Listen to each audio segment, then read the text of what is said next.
Okay, Archana ji, you can start.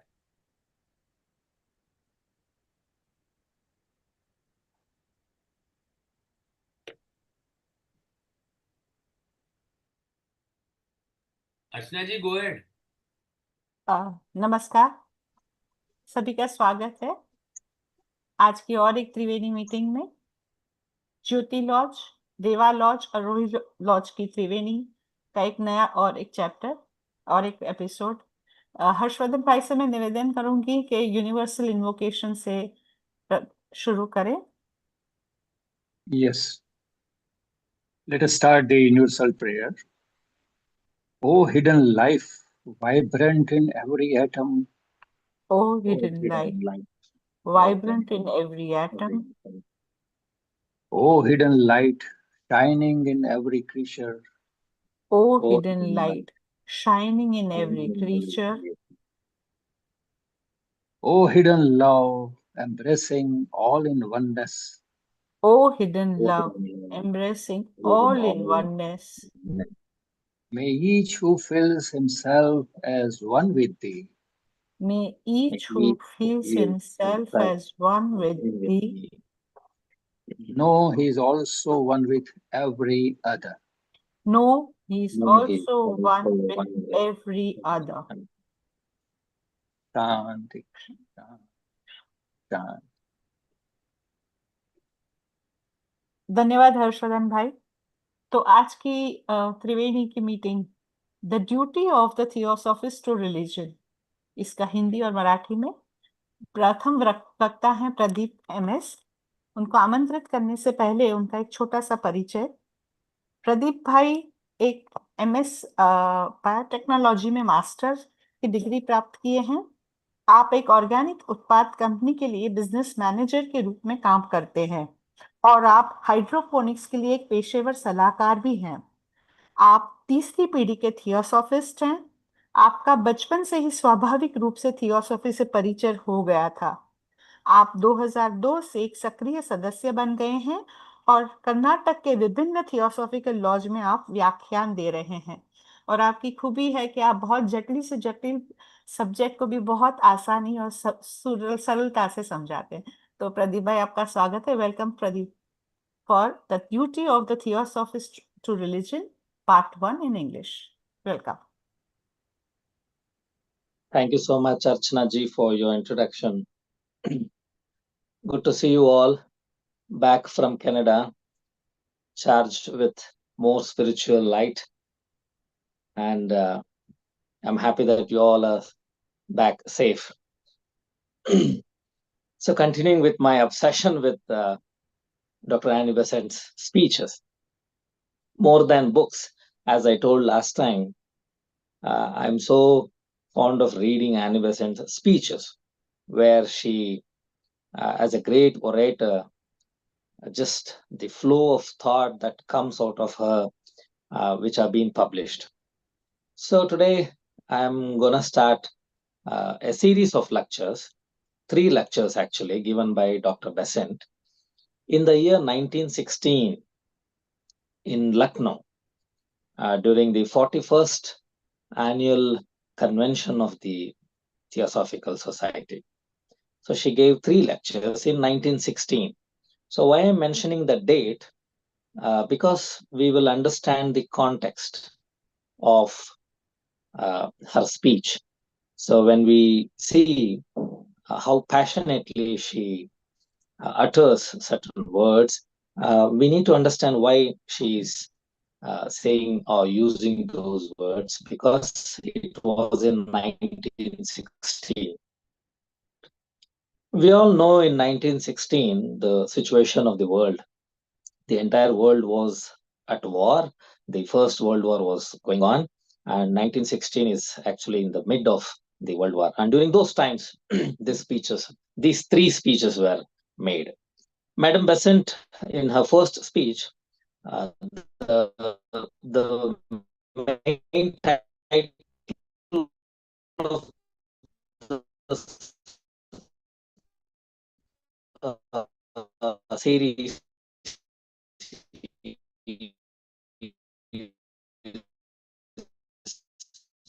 the duty of Theosophist and mentions about the duty of religion.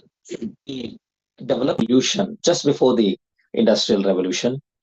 If you see what happened in Europe, the materialism was the main focus of every scientific development. Science became so materialistic. And the reason why it was so materialistic and there was no any iota of spiritual thought in science during those times.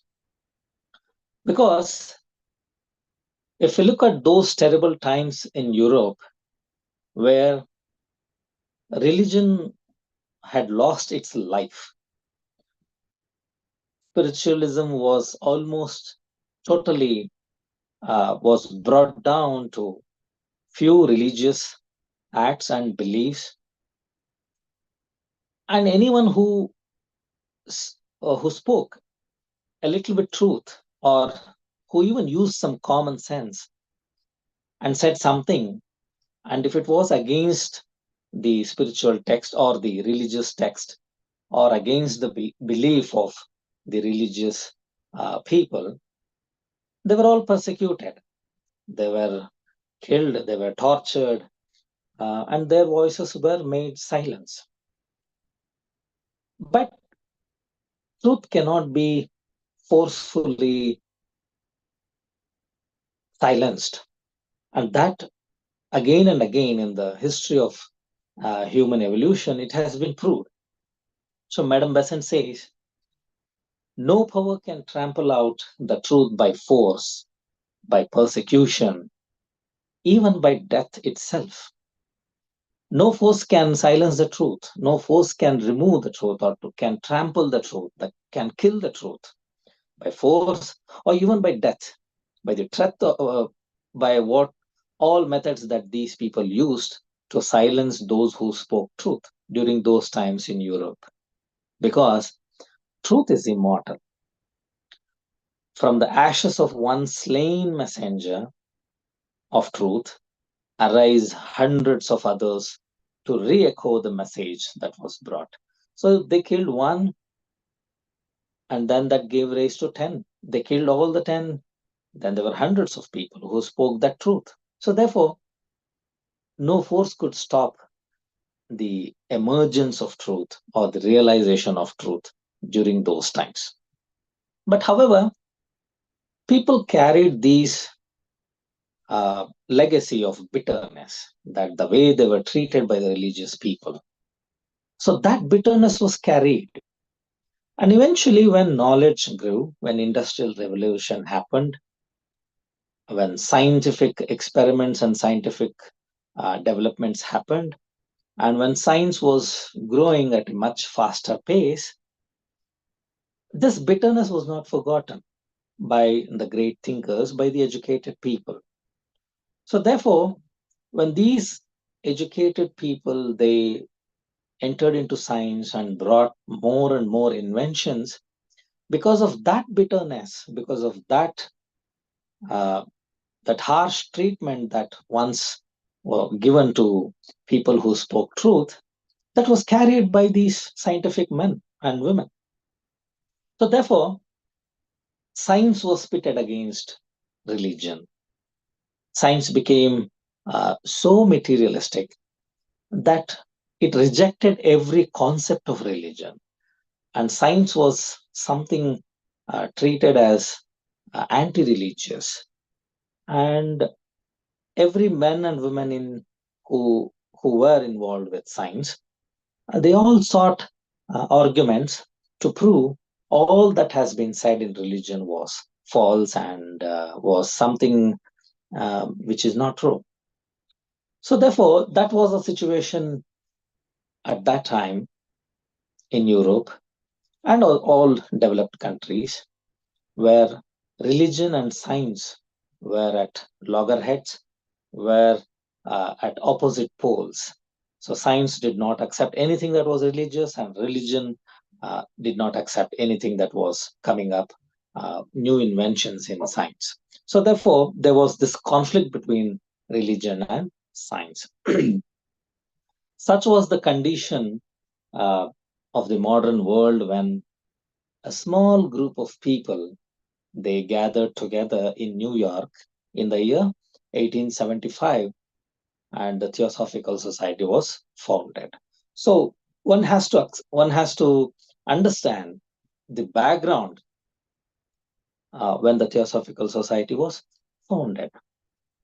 So we all know that H.S. Olcott was the first president of the Theosophical Society, and under the leadership, spiritual force of H.P. Blavatsky, the main aim of Theosophical Society was to bring back that concept of spiritualism, to bring back those truths hidden in the religion without its superstition, without its forceful beliefs and thoughts, and to form that one place or one idea where science and religion can be brought together, where science can help the understanding of the religion, and religion can help the understanding of the science or the improvement of the science. So that was a great task that these founders of Theosophical Society had in front of them. So therefore, materialism was largely scientific, and among the masses of educated people at that time. So every materialism that followed the thought of scientists of that time, every scientist, his thoughts were only about the materialistic thoughts. He didn't have any of the spiritual or the religious thoughts who was involved in science. So therefore, to proclaim or to re-establish the gnosis. What is gnosis? That is a spiritual knowledge. And to proclaim the knowledge of God among these great educated men who are involved in science. That was the greatest task for the founders of Theosophical Society. So the greatest service that Theosophy done to religion in the past has been to declare and to once again to prove that man can know God and not only believe in him. It's not just belief, but he can know, he can find out, and that he can realize God. So that is science. So what is science? You believe in something, you don't stop at believing. You try to prove that, you try to find it, and you try to realize that. So that is science. Need not be for the physical eye, but at least for the experience, you need to prove what you believe. So therefore, Theosophy had this task of trying to teach men and women that once again, that one can find God, one can not only believe, but one can also find and feel the real or realize the God, and that he can realize God and not only hope that he is present. So that was the greatest service or the task that the Theosophists, the founders, had in front of them. So during those times, Theosophical Society or the Theosophy reaffirmed or brought in that age-old wisdom, or what we call as Sanatana Dharma, that was very, very much available or very much understood, very well read in India. So therefore, they brought this knowledge that was available in the Sanatana Dharma of India, and then they took this to the entire world. So that was the greatest service of the Theosophical Society. So what was that Sanatana Dharma, or the age-old wisdom, the knowledge of the age-old wisdom that they took from India and gave to the entire world? Is that there are two types of knowledge. One is the lower knowledge, and the other is the higher knowledge, which can be called as Paravidya. So what is this lower knowledge? Lower knowledge is the every knowledge or everything that is available in the sacred books, and the knowledge of science, the knowledge, every knowledge that the brain can process, and every fact that the mouth can give to an ear. every knowledge that a teacher can give to a pupil or a student, that every knowledge that a man can give to another man in simple terms. So that is lower knowledge. So all that is written in the scriptures, all that is written in stories or mythology, everything, all put together is just lower knowledge. So we need to understand that, we need to learn that, we need to read that, we can pass on to the next generation or to whoever who don't know about that. So however, that is the exchange of knowledge. So that is the lower knowledge of God, of the gnosis.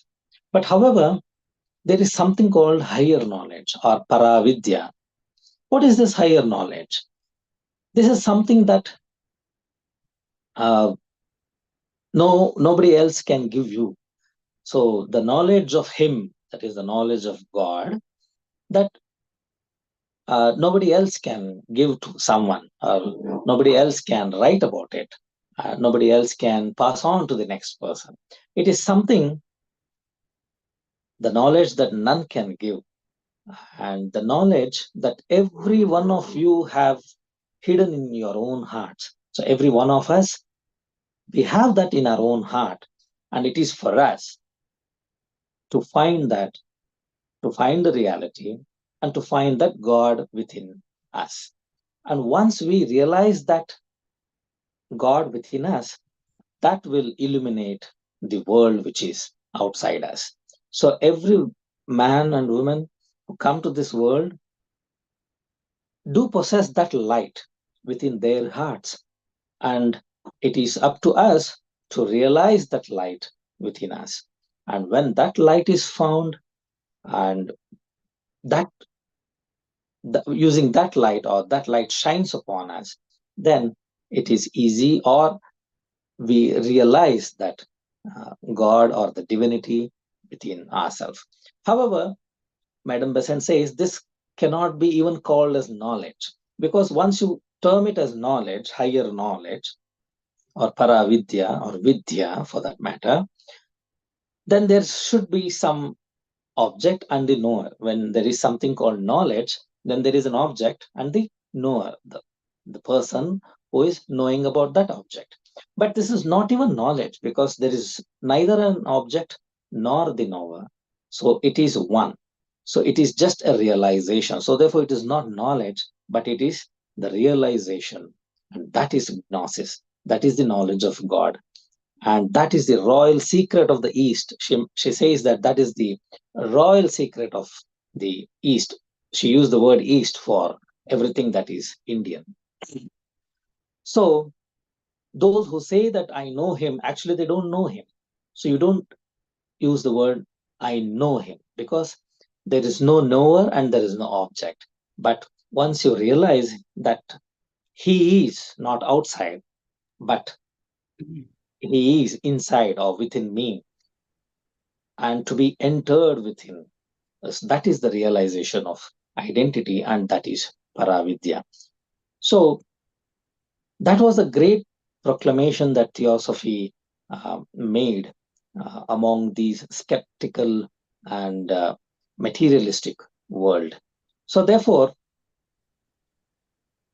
that was the greatest duty of those founders of Theosophy during those times, that to bring this knowledge of the Sanatana Vidya to the entire world, and to show that just because by reading the scriptures available and by discussing the knowledge of God that we have in our scriptures, that is not enough. But one has to realize the God within each one of us, and that is up to us, and to find our own ways of realization.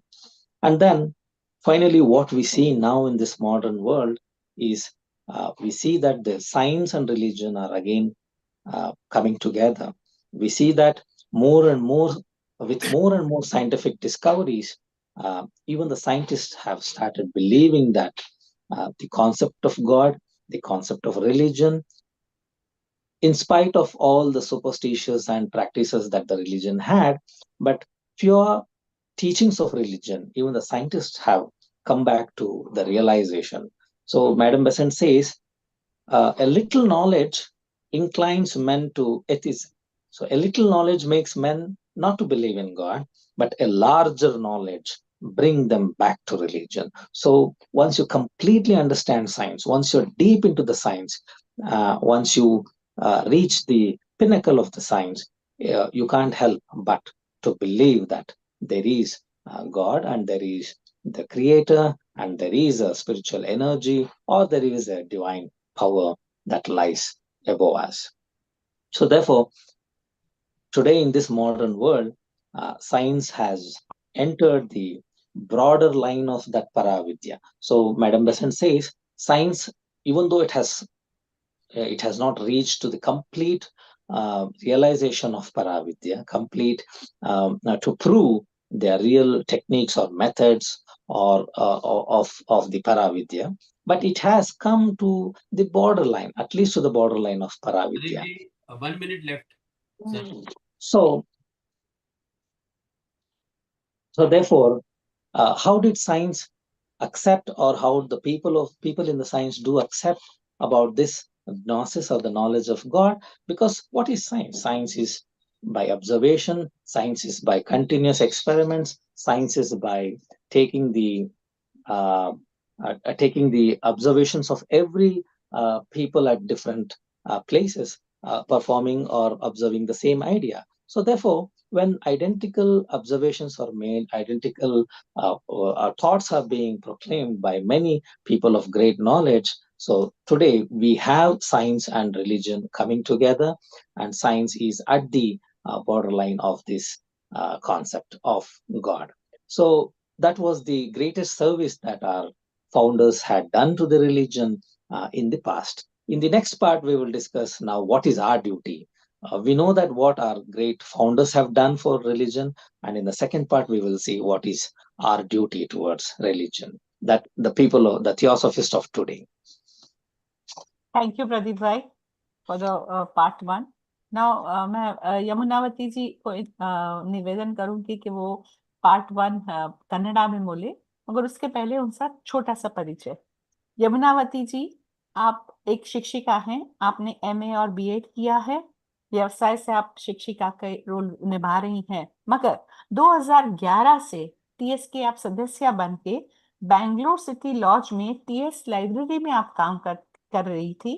अब Bangalore city laws में theosophical सूचना केंद्र में आप काम कर रही हैं।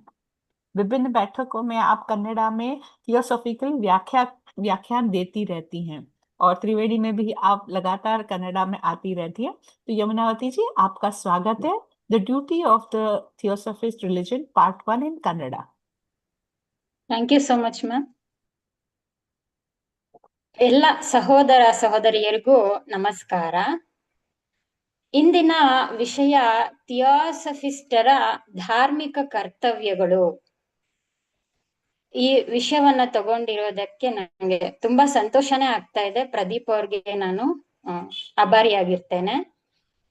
ಈಗ ಮಾನವನ ಇತಿಹಾಸವನ್ನ ನೋಡಿದಾಗ ಮಾನವ ಯಾವಾಗ ಭೌತಿಕತೆಯನ್ನ, ಐಹಿಕ ಪ್ರಪಂಚದ ವೃತ್ತಿಗಳನ್ನ ಹೆಚ್ಚಾಗಿ ಅಳವಡಿಸ್ಕೊಳ್ತಾನೆ, ಭೋಗ ಜೀವನಕ್ಕೆ ತನ್ನನ್ನ ತಾನು ತೊಡಗಿಸ್ಕೊಳ್ತಾನೆ, ಆಗ ಧರ್ಮದ ನಾಶವಾಗ್ತಾ ಹೋಗುತ್ತೆ. ಅವನ ಜೀವನದಲ್ಲಿ ಧರ್ಮಕ್ಕೆ ಹೆಚ್ಚು ಮಹತ್ವ ಇರೋದಿಲ್ಲ. ಈ ರೀತಿ ಯುರೋಪ್ ಕಂಟ್ರಿಗಳ ಆ ದೇಶಗಳಲ್ಲೂ ಸಹ ಆಗಿ ಧರ್ಮ ಮತ್ತು ವಿಜ್ಞಾನಗಳ ನಡುವೆ ದೊಡ್ಡ ಸಂಘರ್ಷವೇ ನಡೆದಿರೋದನ್ನ ನಾವು ಇತಿಹಾಸದಲ್ಲಿ ಸಾಕ್ಷಿಯಾಗಿ ನೋಡಬಹುದು. ಯುರೋಪ್ ದೇಶಗಳಲ್ಲಿ ಕೆಲವು ಸಂಪ್ರದಾಯವಾದಿಗಳು ಮೌಢ್ಯವನ್ನ ಒತ್ತಿ ಜನರ ಮೇಲೆ ಹೇರುತ್ತಿರುವಾಗ, ಆದರೆ ಕೆಲವು ದಾರ್ಶನಿಕರು ಅದನ್ನ ಅರಿತುಕೊಂಡು ಸತ್ಯವನ್ನ ಪ್ರತಿಪಾದಿಸಲು ಹೊರಟಾಗ ಅವರನ್ನ ಹಿಂಸೆಗೆ ಗುರಿ ಮಾಡ್ತಾರೆ. ಕೊನೆಗೆ ಅಂಥವರನ್ನ ಕೊಂದು ಹಾಕುವಂತಹ ಕೆಲಸವನ್ನು ಸಹ ಮಾಡ್ತಾರೆ. ಆದ್ರೆ ಸತ್ಯವನ್ನ ಯಾರು ನಾಶ ಮಾಡ್ಲಿಕ್ಕೆ ಸಾಧ್ಯ ಇಲ್ಲ. ಇನ್ನೂ ನೂರಾರು ದಾರ್ಶನಿಕರ ಹುಟ್ಟಿಗೆ ಅದು ಕಾರಣವಾಗುತ್ತೆ. ಒಂದು ಕಡೆ ಸಂಪ್ರದಾಯವಾದಿಗಳ ಒತ್ತಡ ಆದ್ರೆ, ಇನ್ನೊಂದು ಕಡೆ ವಿಜ್ಞಾನ ಬೆಳೆದಂತೆಲ್ಲ ಜ್ಞಾನಿಗಳಾದವರು ಮತ್ತೆ ವಿಜ್ಞಾನಿಗಳು ಕೂಡ ಧರ್ಮದ ವಿರುದ್ಧವಾಗಿ ವಾದವನ್ನ ಮಾಡ್ತಾರೆ. ಹೀಗೆ ವಿಜ್ಞಾನ ಕೂಡ ಕೇವಲ ಭೌತಿಕ ವಸ್ತುಗಳು, ಐಹಿಕ ವಿಷಯಾಪೇಕ್ಷೆಗಳೇ ಬೆಳೆಯೋದ್ರಲ್ಲೇ ಅದ್ರ ಕಡೆಯೇನೆ ಅದು ಹೆಚ್ಚಿನ ಗಮನವನ್ನ ಕೊಡುತ್ತೆ. ಇಂತಹ ಸಂದರ್ಭದಲ್ಲಿ ಜನ ಕಂಗಾಲಾಗಿರ್ತಾರೆ, ಅವರಿಗೆ ಸರಿಯಾದ ಜೀವನ ಮಾರ್ಗವಿಲ್ಲದೆ ನೋವಿನ ತೊಳಲಾಟದ ಜೀವನವನ್ನ ನಡೆಸ್ತಾ ಇರ್ತಾರೆ. ಇಂತಹ ಸಂದರ್ಭದಲ್ಲಿ ನ್ಯೂಯಾರ್ಕ್ ನಲ್ಲಿ ಕೆಲವು ಬುದ್ಧಿಜೀವಿಗಳಿಂದ ಥಿಯಾಸಫಿಕಲ್ ಸೊಸೈಟಿಯನ್ನ 1875ರಲ್ಲಿ ಸ್ಥಾಪನೆ ಮಾಡಲಾಗುತ್ತೆ. ಮೇಡಮ್ ಬ್ಲಾವಟ್ಸ್ಕಿ ಮತ್ತೆ ಎಚ್.ಎಸ್. ಆಲ್ಕಾಟ್ ರವರು ಇದರ ಸ್ಥಾಪಕರ್ತರು. ಥಿಯಾಸಫಿಕಲ್ ಸೊಸೈಟಿ ಬೆಳೆಯುತ್ತಿರುವಂತಹ ಈ ಭೌತಿಕತೆ ಮತ್ತೆ ಪ್ರಾಪಂಚಿಕ ಐಹಿಕ ವಿಷಯಾಧಾರಿತ ವಸ್ತುಗಳು ಮತ್ತೆ ವಿಜ್ಞಾನದ ಶಕ್ತಿಯ ವಿರುದ್ಧ ಒಂದು ಆಧ್ಯಾತ್ಮಿಕ ಶಕ್ತಿಯನ್ನ ಪ್ರತಿಪಾದಿಸುತ್ತೆ. ಈ ಪ್ರಯತ್ನದಲ್ಲಿ ಮತ್ತೆ ಜನರಿಗೆ ಅದು ಏನನ್ನ ತಿಳಿಸುತ್ತೆ ಅಂದ್ರೆ ದೇವರದ ಜ್ಞಾನದ ಕಡೆಗೆ ಧರ್ಮವನ್ನ ವ್ಯವಸ್ಥೆಗೊಳಿಸುತ್ತೆ. ಮೌಢ್ಯಗಳಿಲ್ಲದಂತಹ ಭಕ್ತಿಯ ಕಡೆಗೆ ಮಾನವರನ್ನ ಮತ್ತೆ ಮರಳಿ ಕರ್ಕೊಂಡ್ ಬರುತ್ತೆ. ಥಿಯಾಸಫಿಕಲ್ ಸೊಸೈಟಿ ಧರ್ಮದ ವಿಚಾರದಲ್ಲಿ ನೀಡಿದ ಮೊದಲನೇ ಕೊಡುಗೆ ಏನಂದ್ರೆ ಅದು ಮಾನವರನ್ನ ವಿಷಯ ಭೋಗಗಳಿಂದ ಐಹಿಕ ಆಸಕ್ತಿಗಳಿಂದ ಬಿಡಿಸಿ ಪುನಃ ದೇವರ ಬಗ್ಗೆ ತಿಳಿಯಲು ಮತ್ತೆ ದೇವರೊಂದಿಗೆ ಮಾನವನು ಒಂದಾಗಲು ಸಾಧ್ಯತೆ ಇದೆ ಅನ್ನೋದನ್ನ ತೋರಿಸ್ಕೊಡುತ್ತೆ. ಥಿಯಾಸಫಿ ಸನಾತನ ವಿದ್ಯೆಯನ್ನ ಪುನಃ ಪ್ರತಿಪಾದಿಸುತ್ತೆ. ಈ ಸನಾತನ ವಿದ್ಯೆ ಅಥವಾ ಜ್ಞಾನದಲ್ಲಿ 2 ವಿಧ ಇದೆ. ಒಂದು ಸಾಮಾನ್ಯ ಜ್ಞಾನವಾದ್ರೆ ಇನ್ನೊಂದು ಉನ್ನತ ಜ್ಞಾನ. ಅಪರಾವಿದ್ಯೆ ಮತ್ತು ಪರಾವಿದ್ಯೆ ಅಂತ ನಾವಿದನ್ನ ಹೇಳ್ಬೋದು. ಇದು ಒಂದು ಸಾಮಾನ್ಯ ವಿದ್ಯೆ ಅಂದ್ರೆ ಏನು ಅಂತ ನಾವು ನೋಡೋದಾದ್ರೆ, ಸಾಮಾನ್ಯ ವಿದ್ಯೆ ನಮ್ಗೆ ಗ್ರಂಥಗಳಿಂದ ಓದಿ ತಿಳಿಯುವಂತಹದ್ದು ಅಥವಾ ಗುರು ಶಿಷ್ಯರಿಗೆ ಹೇಳುವಂತಹದ್ದು ಅಥವಾ ಒಬ್ಬರು ಬಾಯಿಂದ ಇನ್ನೊಬ್ಬರು ಕಿವಿಗೆ ತಲುಪಿಸುವಂತಹದ್ದಾಗಿರ್ಬೋದು ಅಥವಾ ಮಾನವನಿಂದ ಮಾನವನಿಗೆ ಪ್ರಸಾರವಾಗುವಂತಹದ್ದೆಲ್ಲ ಸಾಮಾನ್ಯ ವಿದ್ಯೆ. ಈ ಸಾಮಾನ್ಯ ಜ್ಞಾನ ದೇವರ ಬಗ್ಗೆ ನಮ್ಗೆ ಒಂದು ಕಲ್ಪನೆಯನ್ನಷ್ಟೇ ಮಾತ್ರ ಕೊಡುತ್ತೆ. ಆದ್ರೆ ಉನ್ನತ ಜ್ಞಾನ ಇನ್ನೊಂದು ಇದೆಯಲ್ಲ, ಪರಾವಿದ್ಯೆ, ಉನ್ನತ ಜ್ಞಾನ ಅದು ಯಾವುದು? ಅದನ್ನ ಯಾರು ಹೇಳ್ಕೊಡ್ತಾರೆ ಅಂದ್ರೆ ಅದನ್ನ ಯಾರು ಹೇಳ್ಕೊಡುವಂತ ವಿದ್ಯೆ ಅಲ್ಲ. ಅದನ್ನ ಯಾರು ಬರೆದಿಟ್ಟು ಪ್ರಚಾರ ಮಾಡೋದಕ್ಕೂ ಸಾಧ್ಯವಿಲ್ಲ. ಅದು ಪರಾವಿದ್ಯೆ. ಹಾಗಾದ್ರೆ ಇದನ್ನ ಹೇಗೆ ಕಲಿಯೋದು ಅಂದ್ರೆ ಈ ಉನ್ನತ ಜ್ಞಾನವನ್ನ ಪ್ರತಿಯೊಬ್ಬನೂ ತಮ್ಮ ಸ್ವಂತ ಪ್ರಯತ್ನದಿಂದಲೇ ತಿಳಿಯಬೇಕು. ತಮ್ಮೊಳಗಿನ ಆ ಗುಪ್ತ ಬೆಳಕನ್ನ ತಾವೇ ಕಂಡು ಹಿಡಿಯಬೇಕು. ಆ ಬೆಳಕಿನಲ್ಲಿ ದೇವರನ್ನ ಕಾಣ್ಬೇಕು. ಆ ಬೆಳಕಿನಿಂದಲೇ ಬಾಹ್ಯ ಪ್ರಪಂಚವನ್ನ ಅರಿಯಬೇಕು. ತಮ್ಮೊಳಗೆ ಯಾರು ಈ ಬೆಳಕು ಅಥವಾ ಸತ್ಯವನ್ನ ಅರಿತಾರೋ ಅವರು ಅದರೊಂದಿಗೆ ಒಂದಾಗ್ತಾರೆ.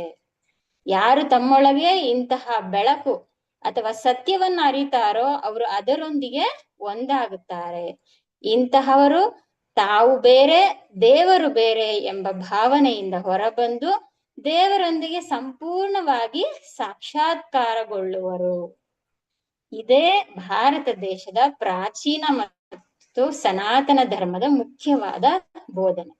ಈ ಬೋಧನೆಯನ್ನೇ ಥಿಯಾಸಫಿಕಲ್ ಸೊಸೈಟಿ ಮುಖಾಂತರ ಪ್ರಪಂಚಕ್ಕೆ ತಿಳಿಯ ಬಯಸೋದು. ಅದನ್ನ ತಿಳಿಯಪಡಿಸೋದೇ ಇಂದಿನ ಥಿಯಾಸಫಿಸ್ಟರ ಬಹಳ ಮುಖ್ಯವಾದ ಕೆಲಸ ಅಂತಾನು ಹೇಳ್ತಾರೆ. ಹಿಂದೆ ನೋಡಿದ ಹಾಗೆ ನಾವು ಇಂತಹ ಕಷ್ಟಕರ ಸಂದಿಗ್ಧ ಕಾಲದಲ್ಲಿ ಥಿಯಾಸಫಿಕಲ್ ಸೊಸೈಟಿಯ ಪ್ರಮುಖ ಮತ್ತೊಂದು ಕೊಡುಗೆ ಏನು ಅಂದ್ರೆ ಪ್ರತಿಯೊಬ್ಬ ಮಾನವರು ತಮ್ಮೊಳಗೆ ಭಗವಂತನನ್ನ ಅರಿಬಹುದು, ಸಾಕ್ಷಾತ್ಕರಿಸಿಕೊಳ್ಬಹುದು ಹಾಗೂ ಅವನೊಂದಿಗೆ ಒಂದಾಗಬಹುದು ಅನ್ನೋದನ್ನ ಸಾರಿ ಹೇಳುವಂತದ್ದು.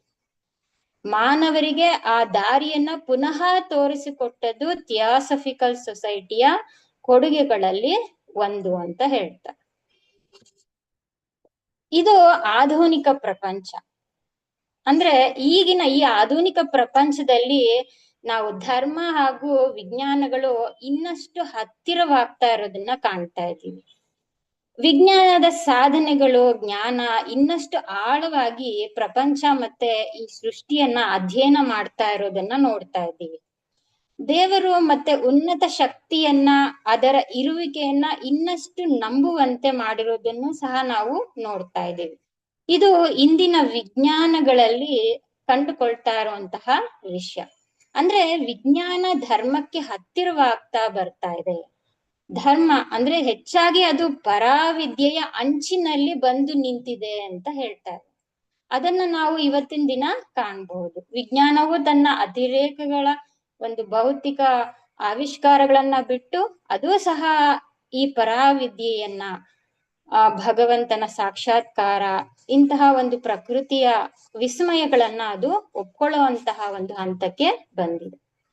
ಹಲವಾರು ವಿಜ್ಞಾನಿಗಳು ಸಹ ಸಂಶೋಧನೆಗಳನ್ನ ನಡೆಸಿ ಅವರ ಅಭಿಪ್ರಾಯಗಳನ್ನ ತಿಳಿಸಿದ್ದಾರೆ. ಅವರ ತಿಳುವಳಿಕೆಯಿಂದ ಧರ್ಮಗಳಲ್ಲಿ ಮೌಢ್ಯವು ಸಹ ಕ್ರಮೇಣ ನಶಿಸ್ತಾ ಬರ್ತಾ ಇದೆ. ಮೌಢ್ಯಗಳು ಧರ್ಮದಿಂದ ಹೊರ ಹೋಗ್ತಾ ಇದ್ದಾರೆ. ಕೇವಲ ದೇವರ ಇರುವಿಕೆ, ನಂಬಿಕೆ, ನಮ್ಮೊಳಗೆ ಭಗವಂತನನ್ನ ಕಾಣುವಂತಹ ಗುಣವನ್ನ ಮನುಷ್ಯರು ಈಗ ಅರ್ಥೈಸ್ಕೊಳ್ಳುವಂತಹ ಹಂತಕ್ಕೆ ಬರ್ತಾ ಇದ್ದಾರೆ. ವಿಜ್ಞಾನವು ಮನುಷ್ಯರನ್ನ ಇದರ ಹತ್ರನೇ ನಡೆಸ್ತಾ ಇದೆ. ಇದಿಷ್ಟು ಈ ಮೊದಲನೇ ಭಾಗದ ವಿಷಯ. ಅಂದ್ರೆ ಪ್ರಾಪಂಚಿಕ ಭೋಗಭಾಗ್ಯಗಳ ಆಕರ್ಷಣೆಗೆ ಒಳಗಾದಾಗ ಧರ್ಮವು ನಾಶವಾಗುತ್ತೆ. ಧರ್ಮ ಯಾವಾಗ ನಾಶ ಆಗುತ್ತೆ ಅಲ್ಲಿ ಸಂಘರ್ಷಗಳು ಉಂಟಾಗುತ್ತೆ. ಅದು ಮತ ಧರ್ಮಗಳಲ್ಲೇ ಇರಬಹುದು ಅಥವಾ ವಿಜ್ಞಾನದಲ್ಲೇ ಇರಬಹುದು. ಜನ ತಮ್ಮ ಶಾಂತಿ ನೆಮ್ಮದಿಯನ್ನ ಕಳ್ಕೊಳ್ತಾರೆ. ಇಂತಹ ಸಂದರ್ಭದಲ್ಲಿ ಭಗವದ್ಗೀತೆಯ ಶ್ಲೋಕವನ್ನ ನಾವು ನೆನಪಿಸ್ಕೊಳ್ಬಹುದು. ಯದಾ ಯದಾ ಹಿ ಧರ್ಮಸ್ಯ ಗ್ಲಾನಿರ್ಭವತಿ ಭಾರತ. ಈ ಶ್ಲೋಕನು ಸಹ ನಮ್ಗೆ ಆ ಅರ್ಥವನ್ನ ತಂದ್ಕೊಡುತ್ತೆ. ಆ ಒಂದು ಹಿಂಸಾತ್ಮಕ ಒಂದು ಪ್ರವೃತ್ತಿಯಲ್ಲಿ ಥಿಯಾಸಫಿಕಲ್ ಸೊಸೈಟಿಯ ಸ್ಥಾಪನೆಯಿಂದ ದೇವರ ನಿಜವಾದ ಅಸ್ತಿತ್ವ ಏನು ಅದನ್ನ ಹೊಂದುವ ಮಾರ್ಗವನ್ನ ಜನರಿಗೆ ತಿಳಿಸುವಂತಹ ಕೆಲಸವನ್ನ ಅದು ಮಾಡ್ತಾ ಇತ್ತು. ವಿಜ್ಞಾನವೂ ಸಹ ಆಧ್ಯಾತ್ಮಿಕ ಜ್ಞಾನದ ಹಂತಕ್ಕೆ ಬಂದು ನಿಂತಿರೋದನ್ನ ನಾವು ಇವತ್ತಿನ ದಿನ ಕಾಣಬಹುದು ಅನ್ನೋದು ಇದರ ವಿಷಯವಾಗಿದೆ. ಇಲ್ಲಿಗೆ ಮೊದಲನೇ ಭಾಗ ಮುಕ್ತಾಯ ಆಗುತ್ತೆ. आपका पार्ट 1 हो गया? हाँ मैम। Thank you. बहुत ही लिरिकल और ठहराव के साथ जो आप बताती हैं, हमको भी थोड़ा कन्नड़ा समझ आ ही गया। अभी मैं आमंत्रित करना चाहूंगी प्रीतम जी को, part 1 the duty of the theosophy to religion का हिंदी में। और उससे पहले उनका छोटा सा परिचय। प्रीतम जी एक थर्ड आई मास्टर मेडिटेशन टीचर तो है, मगर उन्होंने MSc एग्रोकेमिकल के साथ की है। अभी आप जॉब में एक लीड रिसर्च साइंटिस्ट की तरह सिंजेंटा बायोसाइंसेस में गोवा में काम करते हैं। थोड़ा सा आपका आध्यात्मिक परिचय कि आपका जीवन का उद्देश्य है ध्यान सीखना और सिखाना और व्यावहारिक जीवन के संतुलन के साथ साथ ज्ञान की ओर आध्यात्मिक यात्रा को आगे बढ़ाना। आप सत्यम थियोसॉफिकल सेंटर गोवा के अध्यक्ष हैं और आपको स्पिरिचुअलिटी में बहुत ही इंटरेस्ट है और इसी में आप आगे बढ़ना चाहते हैं। तो प्रीतम जी, आपका स्वागत है। धर्म के प्रति थियोसॉफिस्ट का कर्तव्य हिंदी में पार्ट 1। स्वागत है। यस, शुक्रिया अर्चना जी एंड सभी को शुक्रिया। अभी भाग 1 में ले रहा हूँ। मेरी आवाज सबको क्लियर आ रही है, राइट? ठीक है, बढ़िया। हाँ जी, बढ़िया। यस। भाग 1। भौतिकवाद मानव इतिहास की उन घटनाओं में से एक है जो समय समय पर तब उभरती है जब धर्म अपने जीवन को भूल जाता है और जब ये बहुत हद तक केवल अक्षर और रूप का मामला बन जाता है, तो धर्म और विज्ञान के बीच लंबे संघर्ष में इसका औचित्य सिद्ध होता है। यूरोप में धर्म और विज्ञान के बीच भयानक संघर्ष से आप सभी परिचित हैं। वहाँ तीक्ष्ण और तीक्ष्ण बुद्धि के लोग थे जिन्होंने विचार और अंतकरण की स्वतंत्रता के अधिकार का दावा किया, जिन्होंने अपने द्वारा खोजे गए सत्यों को बोलने का दावा किया, लेकिन उन्हें जेल में डालकर, यातना देकर, मृत्यु देकर चुप कराने का प्रयास किया गया। लेकिन कोई भी शक्ति बलपूर्वक उत्पीड़न द्वारा, यहाँ तक कि मृत्यु द्वारा भी सत्य को कुचल नहीं सकती, क्योंकि सत्य अमर है। और सत्य के एक मारे गए दूत की राख से सैकड़ों अन्य लोग उठ खड़े होते हैं, जो लाए गए संदेश को प्रतिध्वनित करते हैं। बढ़ते ज्ञान के विरुद्ध उत्पीड़न विफल रहा, लेकिन अपने पीछे कड़वाहट की एक विरासत छोड़ गया, जिसने धर्म और ज्ञान के बीच भयानक विरोध पैदा कर दिया। जैसे जैसे ज्ञान बढ़ता गया, जैसे जैसे वैज्ञानिक अधिक संख्या में होते गए, जैसे जैसे उन्होंने अपनी बात रखनी शुरू की और अपने विचार और वाणी के अधिकार का प्रयोग करना शुरू किया, उसने अपने ज्ञात आंशिक सत्य के आधार पर उस धर्म के विरुद्ध तर्क प्रस्तुत करने का प्रयास किया, जिसने उसे चुप कराने का प्रयास किया था। आधुनिक विश्व की स्थिति ऐसी भी थी जब 1875 में न्यूयॉर्क शहर में लोगों का एक छोटा समूह एकत्रित हुआ और थियोसॉफिकल सोसाइटी की स्थापना की, जिसके आजीवन अध्यक्ष हेनरी स्टील ओलकॉट और महान गुप्त शिक्षक हेलेना पेट्रोना ब्लावात्स्की ने उस समय के प्रमुख भौतिकवाद के विरुद्ध एक महान आध्यात्मिक शक्ति के विद्रोह का प्रतिनिधित्व किया। वह भौतिकवाद काफी हद तक वैज्ञानिक था और शिक्षित कामकाजी लोगों के विशाल समूह के बीच यह एक ऐसा भौतिकवाद था जो उस समय के वैज्ञानिकों के विचारों, उस समय के दार्शनिकों के विचार का अनुसरण करता था। न्यूयॉर्क में लोगों के इस छोटे समूह ने ज्ञान की पुनर्स्थापना और ईश्वर के ज्ञान की घोषणा करते हुए खुद को संगठित किया। अतीत में थियोसॉफी ने धर्म के प्रति जो सबसे बड़ी सेवा की है, वह ये घोषित करना और एक बार फिर साबित करना है कि मनुष्य ईश्वर को जान सकता है और न केवल उस पर विश्वास कर सकता है, वह ईश्वर को महसूस कर सकता है और न केवल ये आशा कर सकता है कि वह है। थियोसॉफी ने इस प्राचीन ज्ञान की पुष्टि की कि ज्ञान को भागों में विभाजित है। निम्नतर ज्ञान है सभी पवित्र ग्रंथों का ज्ञान, सभी विज्ञानों का ज्ञान, उस सभी बातों का ज्ञान जिन्हें मस्तिष्क समझ सकता है, या उन सभी बातों का ज्ञान जिन्हें मुख कान से कह सकता है, उन सभी बातों का ज्ञान जो शिक्षक शिष्य को दे सकता है, उन सभी बातों का ज्ञान जो मनुष्य मनुष्य को दे सकता है। यही निरंतर है, चाहे वह कितना ही उत्कृष्ट क्यों ना हो। यही निम्नतर ज्ञान है, चाहे उसका विस्तार करना ही भव्य क्यों ना हो। मैं तुम्हें क्या सिखा सकता हूँ, तुम मुझे क्या सिखा सकते हो। सर्वोच्च देव मनुष्य को क्या सिखा सकते हैं। ये सब निरंतर ज्ञान है। फिर क्या शेष रहता है?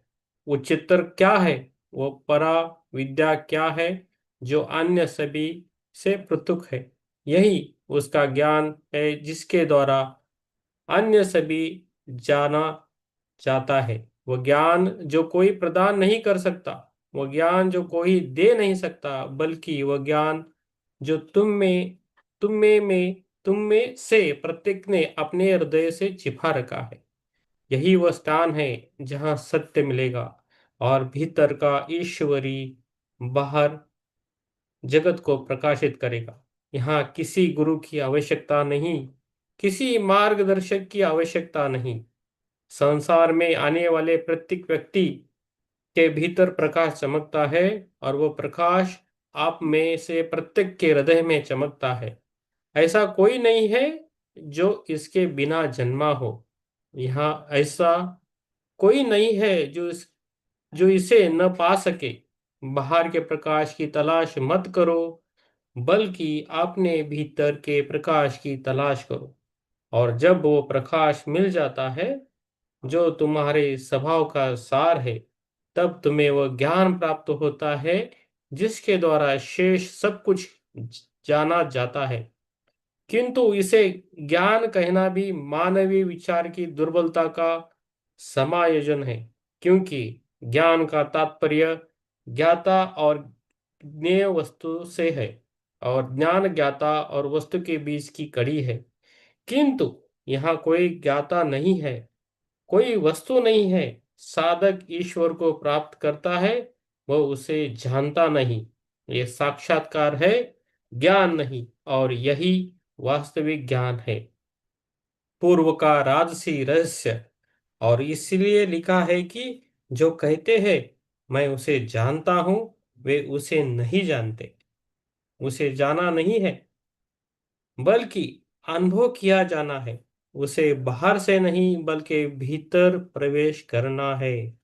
वही तादात्म्य का बोध होता है। ज्ञेय और ज्ञाता एक है, और मनुष्य स्वयं को अनुभव करता है, और अनुभव करता है कि वो ईश्वर है। यही वह महान उद्योक्षणा थी जो थियोसॉफी ने संशयवादी और भौतिकवादी पश्चिम में की थी। यही वो महान रहस्य है जिसकी ऋषियों ने शिक्षा दी है, जिसका उद्देश्य उद्घोष प्रत्येक ईश्वर प्रकाशित व्यक्ति ने किया है।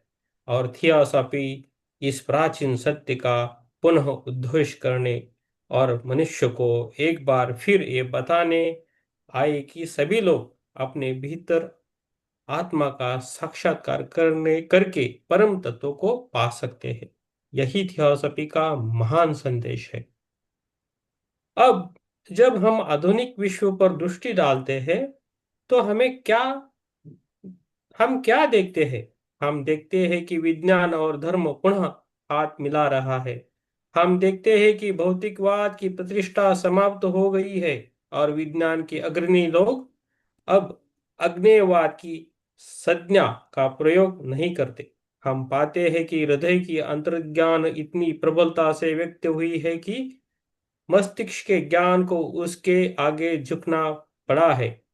हम देखते हैं कि विज्ञान धर्म की ओर लौट रहा है। हम देखते हैं कि जहां थोड़ा सा ज्ञान मनुष्य को नास्तिकता की ओर प्रवृत्त करता है, वही अधिक व्यापक ज्ञान उसे धर्म की ओर वापस ले आता है। विज्ञान उच्चतर ज्ञान की सीमा पर प्रवेश कर चुका है। वैज्ञानिक रूप से सिद्ध तथ्य को स्वीकार किया जाता है, क्योंकि बड़ी संख्या में सक्षम प्रेक्षकों पर एक समान प्रभाव पड़ा है, और वे चेतना की गवाही में सहमत है। और इस प्रकार ईश्वरीय अस्तित्व के ईश्वर में मनुष्य के जीवन के महान तथ्य उन विशेष यज्ञों की गवाही द्वारा स्थापित होते हैं, जिनके अपने अनुभव एक जैसे रहे हैं, और अनेक समान अनुभव को मानव चेतना की वाणी के रूप में स्वीकार किया जाता है। धन्यवाद। धन्यवाद प्रीतम जी, बहुत ही सुंदर आलेखन किया आपने हिंदी में। तो अब जानते हैं प्रदीप भाई से the duty of the theosophist in the religion part 2। Pradeep भाई, स्वागत है आपका।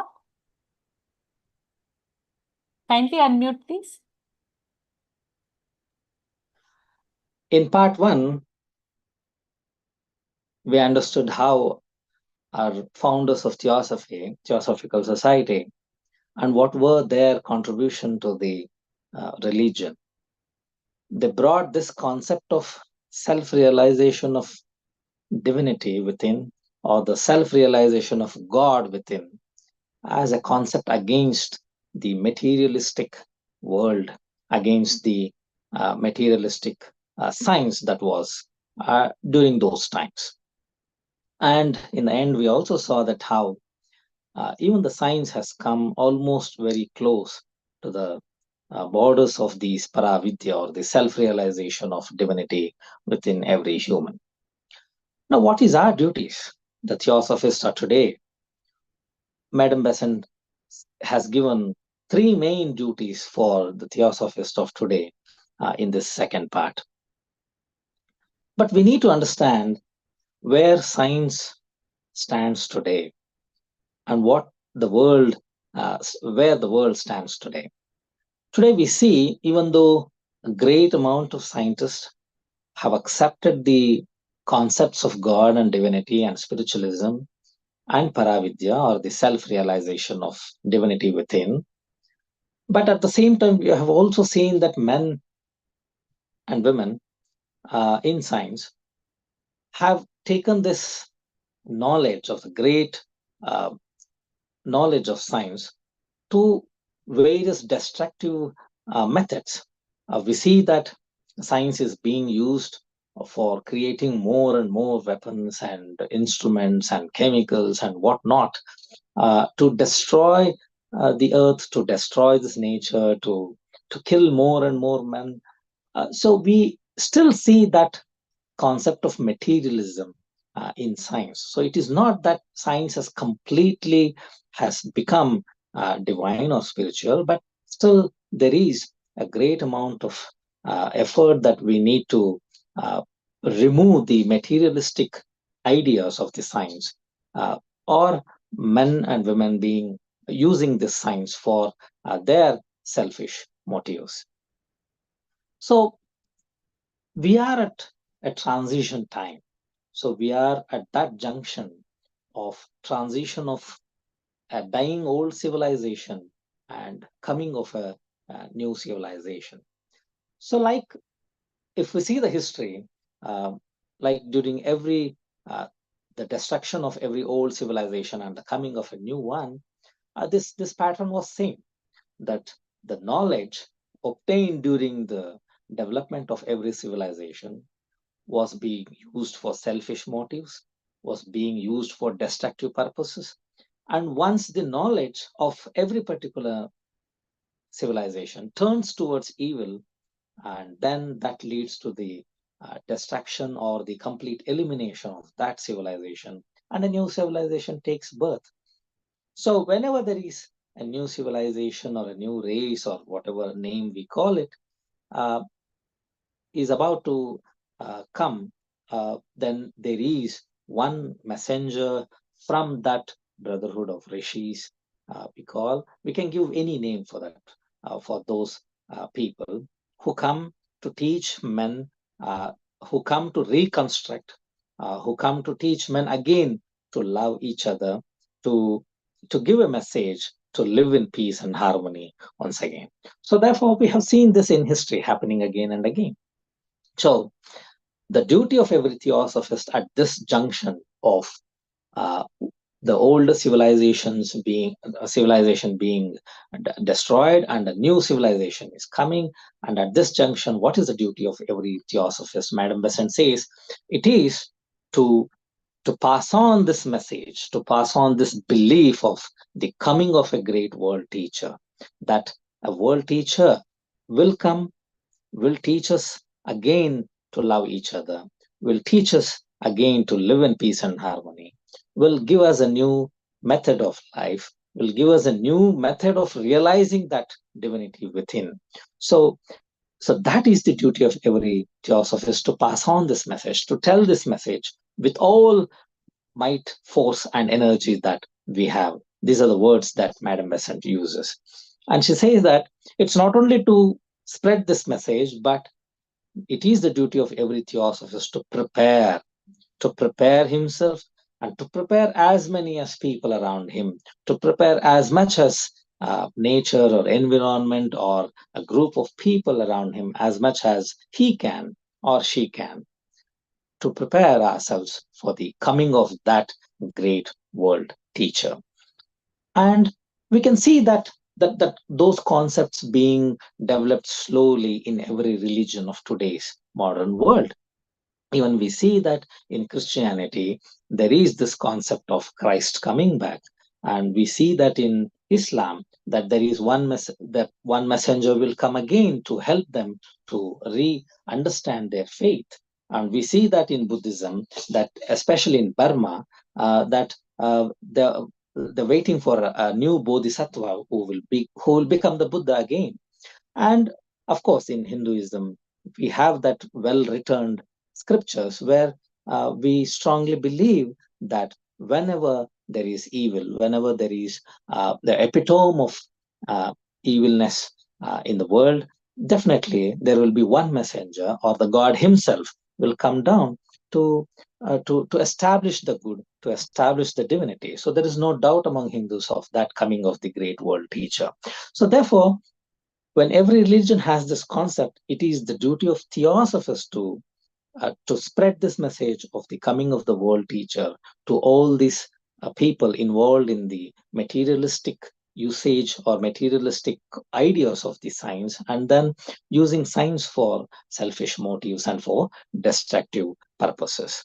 That is the first duty of every Theosophist. So again, I want to remind you that this speech was made in 1916, and one has to imagine the conditions in 1916, that it was almost at the center of the First World War that Madame Besant gave the speech. But if we see that, it is even applicable for today's world also. So even after 110 years, it's so fascinating that even these words are applicable today.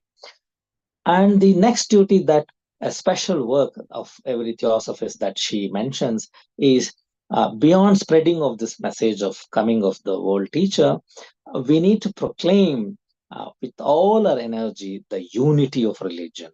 So the duty of Theosophist is to proclaim the unity of every religion, to say that the heart of every religion is the same.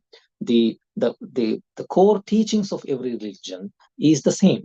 And all these religions of the modern world are just the outer form of that one religion, which is the heart, which is the center of every religious thoughts. So it is our duty to bring in that unity among the people who follow whichever religion they want.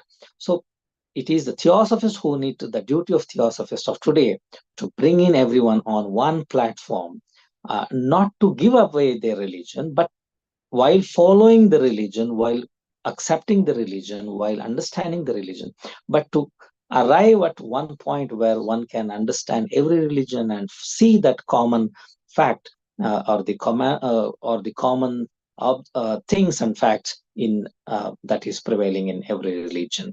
And it is the duty of Theosophists to prove by living that if one can be one with God, he can also be one with the son or the children of that God. So therefore, it is the duty of Theosophists to find that unity of every religion. And she also says that brotherhood is not just seeking upwards, seeking equality upwards, but it is to lift those who are inferior to you to your level, and to bring them where you stand. So that is the duty of every Theosophist. And then finally, she says that the last duty, the third duty that she wants to stress upon here, is that one has to understand the concept, which is very much veiled in the Hindu religion, that once Max Muller said that nothing can separate Hinduism from a Hindu. Means Hindu, he sleeps religion, he eats religion, he dreams about religion, he speaks religion, and he thinks religion. So that was a statement made by Max Muller. So Madame Besant says, this message has to be spread to every religion. This message has to be spread to every country, that one has to be religious in every activity. It is not that you assign one particular day to be religious. It is not that you assign one particular a text or a book to be religious. It is not that you assign one particular time to be religious and then do all other activities. But it is one has to be religious at every moment. So whether you are in a market, whether you are a judge, whether you are a doctor, you are a lawyer, or you're a merchant, doing any activity, one has to be religious at every hour, at every minute. And there should not be anything that can separate you from being religious. And therefore, she even gives an example that many her contemporaries do make a comment on her, saying that Mrs. Besant, Dr. Besant is a religious teacher. What she must not do politics. She don't have anything to do with politics because she is a religious teacher. And for that, Dr. BESANT gave an answer that I am a religious teacher, and that is exactly the reason why I am in politics. So she says that once you are religious, it's not that being religious is not about believing God, finding that realization, but to put that in practicality, to put that in every activity that you do. You are religious, you understand that, you realize that God within you, then you have your duty, while whether it is politics, whether it's your business, or anything that you're doing. She even gives an example that even in the older days, the kings had their gurus or the teachers in their court, right next to them, so that to always see that every activity or every action that they're performing is in accordance with the religion or the divinity. And even she gives an example that during older days, the great rishis used to visit the king's court to inquire about things happening. They used to ask whether did you pay wages to your soldier, whether the farmers are doing well, and how well you're taking care of the animals and the cattle and all those things that the farmers are using.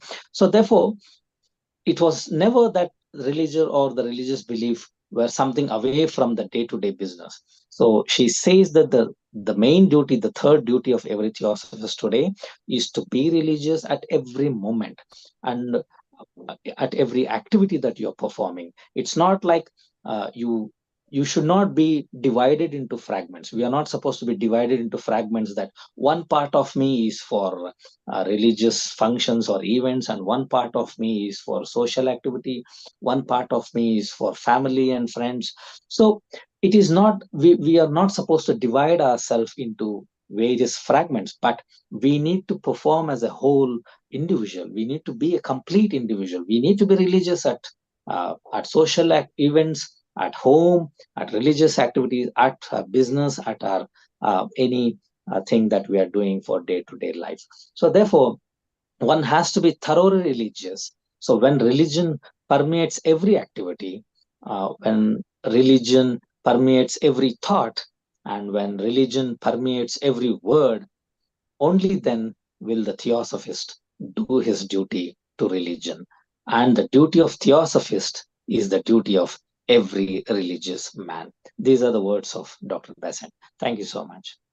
Thank you Pradeep भाई for explaining us the duty.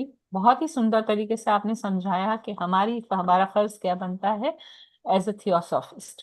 तो मैं यमुनावती जी आपको फिर से आमंत्रित करूंगी for part 2 in Kannada, the duty of the theosophist to religion. स्वागत है. ಈ ಎರಡನೇ ಭಾಗದಲ್ಲಿ ಥಿಯಾಸಫಿಸ್ಟನ ಕರ್ತವ್ಯಗಳೇನು ಅಂತ ನಾವು ತಿಳಿಯೋದಕ್ಕೆ ಮುಂಚೆ ಮೊದಲು ಈಗಿನ ಮಾನವತ್ವ ಎಲ್ಲಿಗೆ ಬಂದು ನಿಂತಿದೆ ಅನ್ನೋದನ್ನ ಅರಿಬೇಕಾಗಿದೆ ಅಂತ ಆನಿ ಬೆಸೆಂಟ್ ಅವರು ನಮ್ಗೆ ಹೇಳ್ತಾ ಇದ್ದಾರೆ.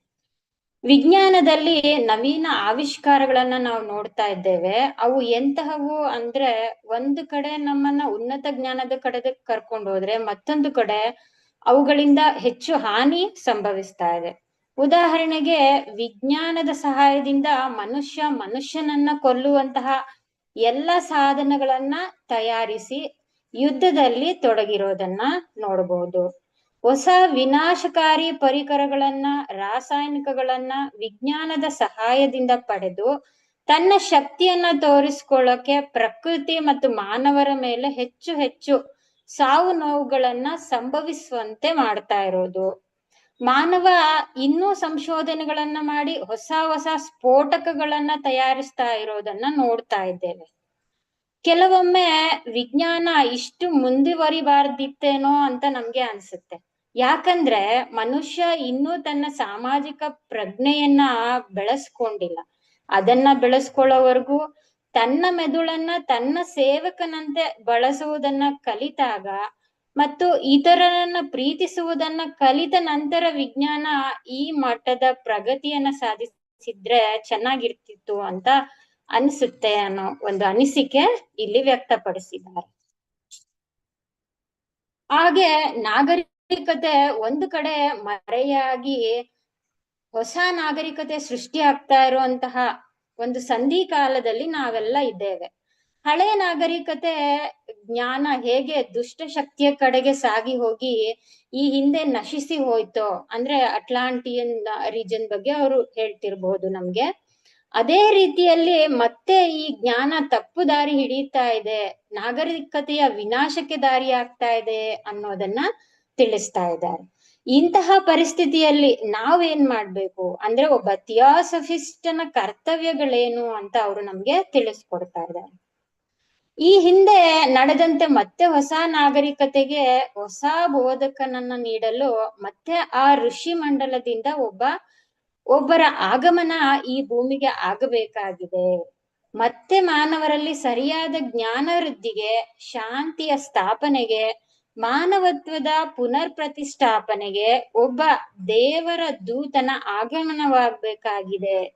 ಅವನಿಗಾಗಿ ನಾವು ಕಾಯ್ಬೇಕು, ಅವನ ಆಗಮನಕ್ಕಾಗಿ ನಾವು ಸಿದ್ಧರಾಗಿರ್ಬೇಕು ಅನ್ನೋದನ್ನ ಪ್ರತಿಯೊಬ್ಬ ಥಿಯಾಸಫಿಸ್ಟರು ಇತರರಿಗೆ ತಿಳಿಸ್ಕೊಡುವಂತಹ ಕರ್ತವ್ಯ ಇದೆ ಅನ್ನೋದನ್ನ ತಿಳಿಸ್ತಾ ಇದ್ದಾರೆ. ಅಂದ್ರೆ ಆ ಧರ್ಮಗುರುವನ್ನ, ಅವರ ಜ್ಞಾನವನ್ನ ಈಗಿನ ಮಾನವತೆಗೆ ತಿಳಿಯಪಡಿಸೋದೇ ಆಗಿದೆ. ಹಾಗಾದ್ರೆ ಆಧುನಿಕ ಧರ್ಮಗಳು ಯಾವ ರೀತಿ ಈ ಪರಿಸ್ಥಿತಿಯನ್ನ ಎದುರಿಸ್ತಾ ಇದೆ ಅಂತ ನಾವು ನೋಡೋದಾದ್ರೆ, ಈಗಿನ ಆಧುನಿಕ ಧರ್ಮಗಳು ಸಹ ಈ ಉನ್ನತವಾದಂತಹ ಧರ್ಮಗುರುಗಳ ಆಗಮನವನ್ನೇ ಅವು ಸಹ ಸಾರಿ ಹೇಳ್ತಾ ಇದೆ. ಉದಾಹರಣೆಗೆ ಕ್ರೈಸ್ತ ಮತದಲ್ಲಿ ಮತ್ತೆ ಕ್ರಿಸ್ತನ ಆಗಮನವನ್ನ ಪ್ರತಿಪಾದಿಸಿದ್ದಾರೆ. ಹಾಗೆ ಇಸ್ಲಾಂ ಧರ್ಮದಲ್ಲೂ ಮತ್ತೆ ಒಬ್ಬ ಸಹಾಯಕನ ಆಗಮನದ ಬಗ್ಗೆ ಮಾತಾಡ್ತಾ ಇದೆ. ಬೌದ್ಧ ಧರ್ಮವೂ ಸಹ ಬೋಧಿಸತ್ವರ ಆಗಮನವನ್ನ ಕಾಯ್ತಾ ಇದೆ. ಹಿಂದೂ ಧರ್ಮದ ಗ್ರಂಥಗಳಲ್ಲೂ ಈ ವಿಷಯ ನಮ್ಗೆ ಸ್ಪಷ್ಟವಾಗಿ ತಿಳಿಸಿದೆ. ಉದಾಹರಣೆಗೆ ರಾವಣನಿಂದಾಗಿ ರಾಮನ ಅವತಾರ, ಶಿಶುಪಾಲನಿಂದ ಆಗಿ ಕೃಷ್ಣನ ಅವತಾರ ಆಗಿರೋ ಹಾಗೆ ಇಂತಹ ವಿಷಮವಾದಂತಹ ಪರಿಸ್ಥಿತಿಯಿಂದಾಗಿ ಮತ್ತೆ ಭಗವಂತನ ಆಗಮನ ಆಗುತ್ತೆ ಅನ್ನೋದನ್ನ ನಿರೀಕ್ಷಿಸಲಾಗ್ತಿದೆ. ಅಂದ್ರೆ ಆಧುನಿಕ ಧರ್ಮಗಳು ಸಹ ಈ ಪರಿಸ್ಥಿತಿಯನ್ನ ಯಾವ ರೀತಿ ಒಬ್ಬ ಧರ್ಮ ಗುರುವಿಗಾಗಿ ಕಾಯ್ತಾ ಇರೋದನ್ನ ಮಾನವನಿಗೆ ಸ್ಪಷ್ಟಪಡಿಸ್ತಾ ಇದೆ ಅನ್ನೋದನ್ನ ನಾವು ತಿಳ್ಕೊಬಹುದು. ಹೀಗಾಗಿ ಒಬ್ಬ ಥಿಯಾಸಫಿಸ್ಟರಾದ ನಮ್ಮ ಮೊದಲಿನ ಕರ್ತವ್ಯ ಏನು ಅಂದ್ರೆ, ಹೊಸ ವಿಶ್ವ ಗುರುಗಳ ಆಗಮನಕ್ಕಾಗಿ ಕಾಯೋದು, ಅದಕ್ಕಾಗಿ ಸಿದ್ಧಗೊಳಿಸ್ಕೊಳ್ಳೋದು, ಪ್ರಪಂಚವನ್ನ ನಮ್ಮ ಕೈಯಲ್ಲಾದಷ್ಟು ಅದನ್ನ ಸಿದ್ಧಪಡಿಸೋದು, ಹಾಗೂ ಈ ವಿಚಾರವನ್ನ ಎಲ್ಲ ಮಾನವರಿಗೂ ತಿಳಿಯಪಡಿಸೋದು, ಎಲ್ಲರನ್ನ ಇದಕ್ಕಾಗಿ ಸಿದ್ಧಪಡಿಸೋದು ಒಬ್ಬ ಥಿಯಾಸಫಿಸ್ಟನ ಕರ್ತವ್ಯ ಅಂತ ಹೇಳಿ ಆನಿ ಬೆಸೆಂಟ್ ಅವರು ಹೇಳ್ತಾ ಇದ್ದಾರೆ. ಇನ್ನು ಮುಂದುವರೆದು ನಾವು ಮಾಡ್ಬೇಕಾಗಿರುವಂತಹ ಇನ್ನೊಂದು ಬಹಳ ಮುಖ್ಯವಾದ ಕೆಲಸ ಏನು ಅಂದ್ರೆ, ಎಲ್ಲಾ ಧರ್ಮಗಳನ್ನ ಒಟ್ಟುಗೂಡಿಸೋದು. ಪ್ರಯತ್ನ ಪೂರ್ವಕವಾಗಿ ಇದು ಸಾಧ್ಯವೆಂದು ತೋರಿಸಿಕೊಡೋದು. ಬರೀ ಒಟ್ಟುಗೂಡಿಸೋದಲ್ಲ, ಇದು ಖಂಡಿತ ಸಾಧ್ಯ ಅನ್ನೋದನ್ನ ಒಬ್ಬ ಥಿಯಾಸಫಿಸ್ಟ್ ತೋರಿಸಿಕೊಡ್ಬೇಕು. ಪ್ರತಿ ಧರ್ಮದಲ್ಲಿ ಹೇಳಿರುವಂತಹ ಸತ್ಯ ಒಂದೇ ಅನ್ನೋದನ್ನ ತಿಳಿಯಪಡಿಸೋದು, ಹಾಗೂ ಎಲ್ಲಾ ಧರ್ಮಗಳು ಒಂದೇ ತಂದೆಯ ಮಕ್ಕಳೆಂದು ತಿಳಿಯಪಡಿಸೋದು. ಇದರ ಜೊತೆಗೆ ಬಹಳ ಮುಖ್ಯವಾದಂತಹ ಮತ್ತೊಂದು ವಿಷಯ ಏನಪ್ಪಾ ಅಂದ್ರೆ, ದೇವರೊಂದಿಗೆ ಒಂದಾಗುವ ಪ್ರತಿಯೊಬ್ಬನೂ ಅವನ ಮಕ್ಕಳೊಂದಿಗೆ ಒಂದಾಗಿರಲು ಸಾಧ್ಯ ಎಂದು ತೋರಿಸುವುದು. ದೇವರೊಂದಿಗೆ ಒಂದಾಗಿರುವ ಪ್ರತಿಯೊಬ್ಬನೂ ಅವನ ಮಕ್ಕಳೊಂದಿಗೂ ಒಂದಾಗಿರಲು ಸಾಧ್ಯ ಎಂಬುದನ್ನ ತೋರಿಸಿಕೊಡುವುದು. ಕೇವಲ ಇದನ್ನ ಇತರರಿಗೆ ಹೇಳೋದಲ್ಲ, ಇದರಂತೆ ನಾವು ಬದುಕಿ ತೋರಿಸೋದು ಒಬ್ಬ ಥಿಯಾಸಫಿಸ್ಟನ ಕರ್ತವ್ಯ.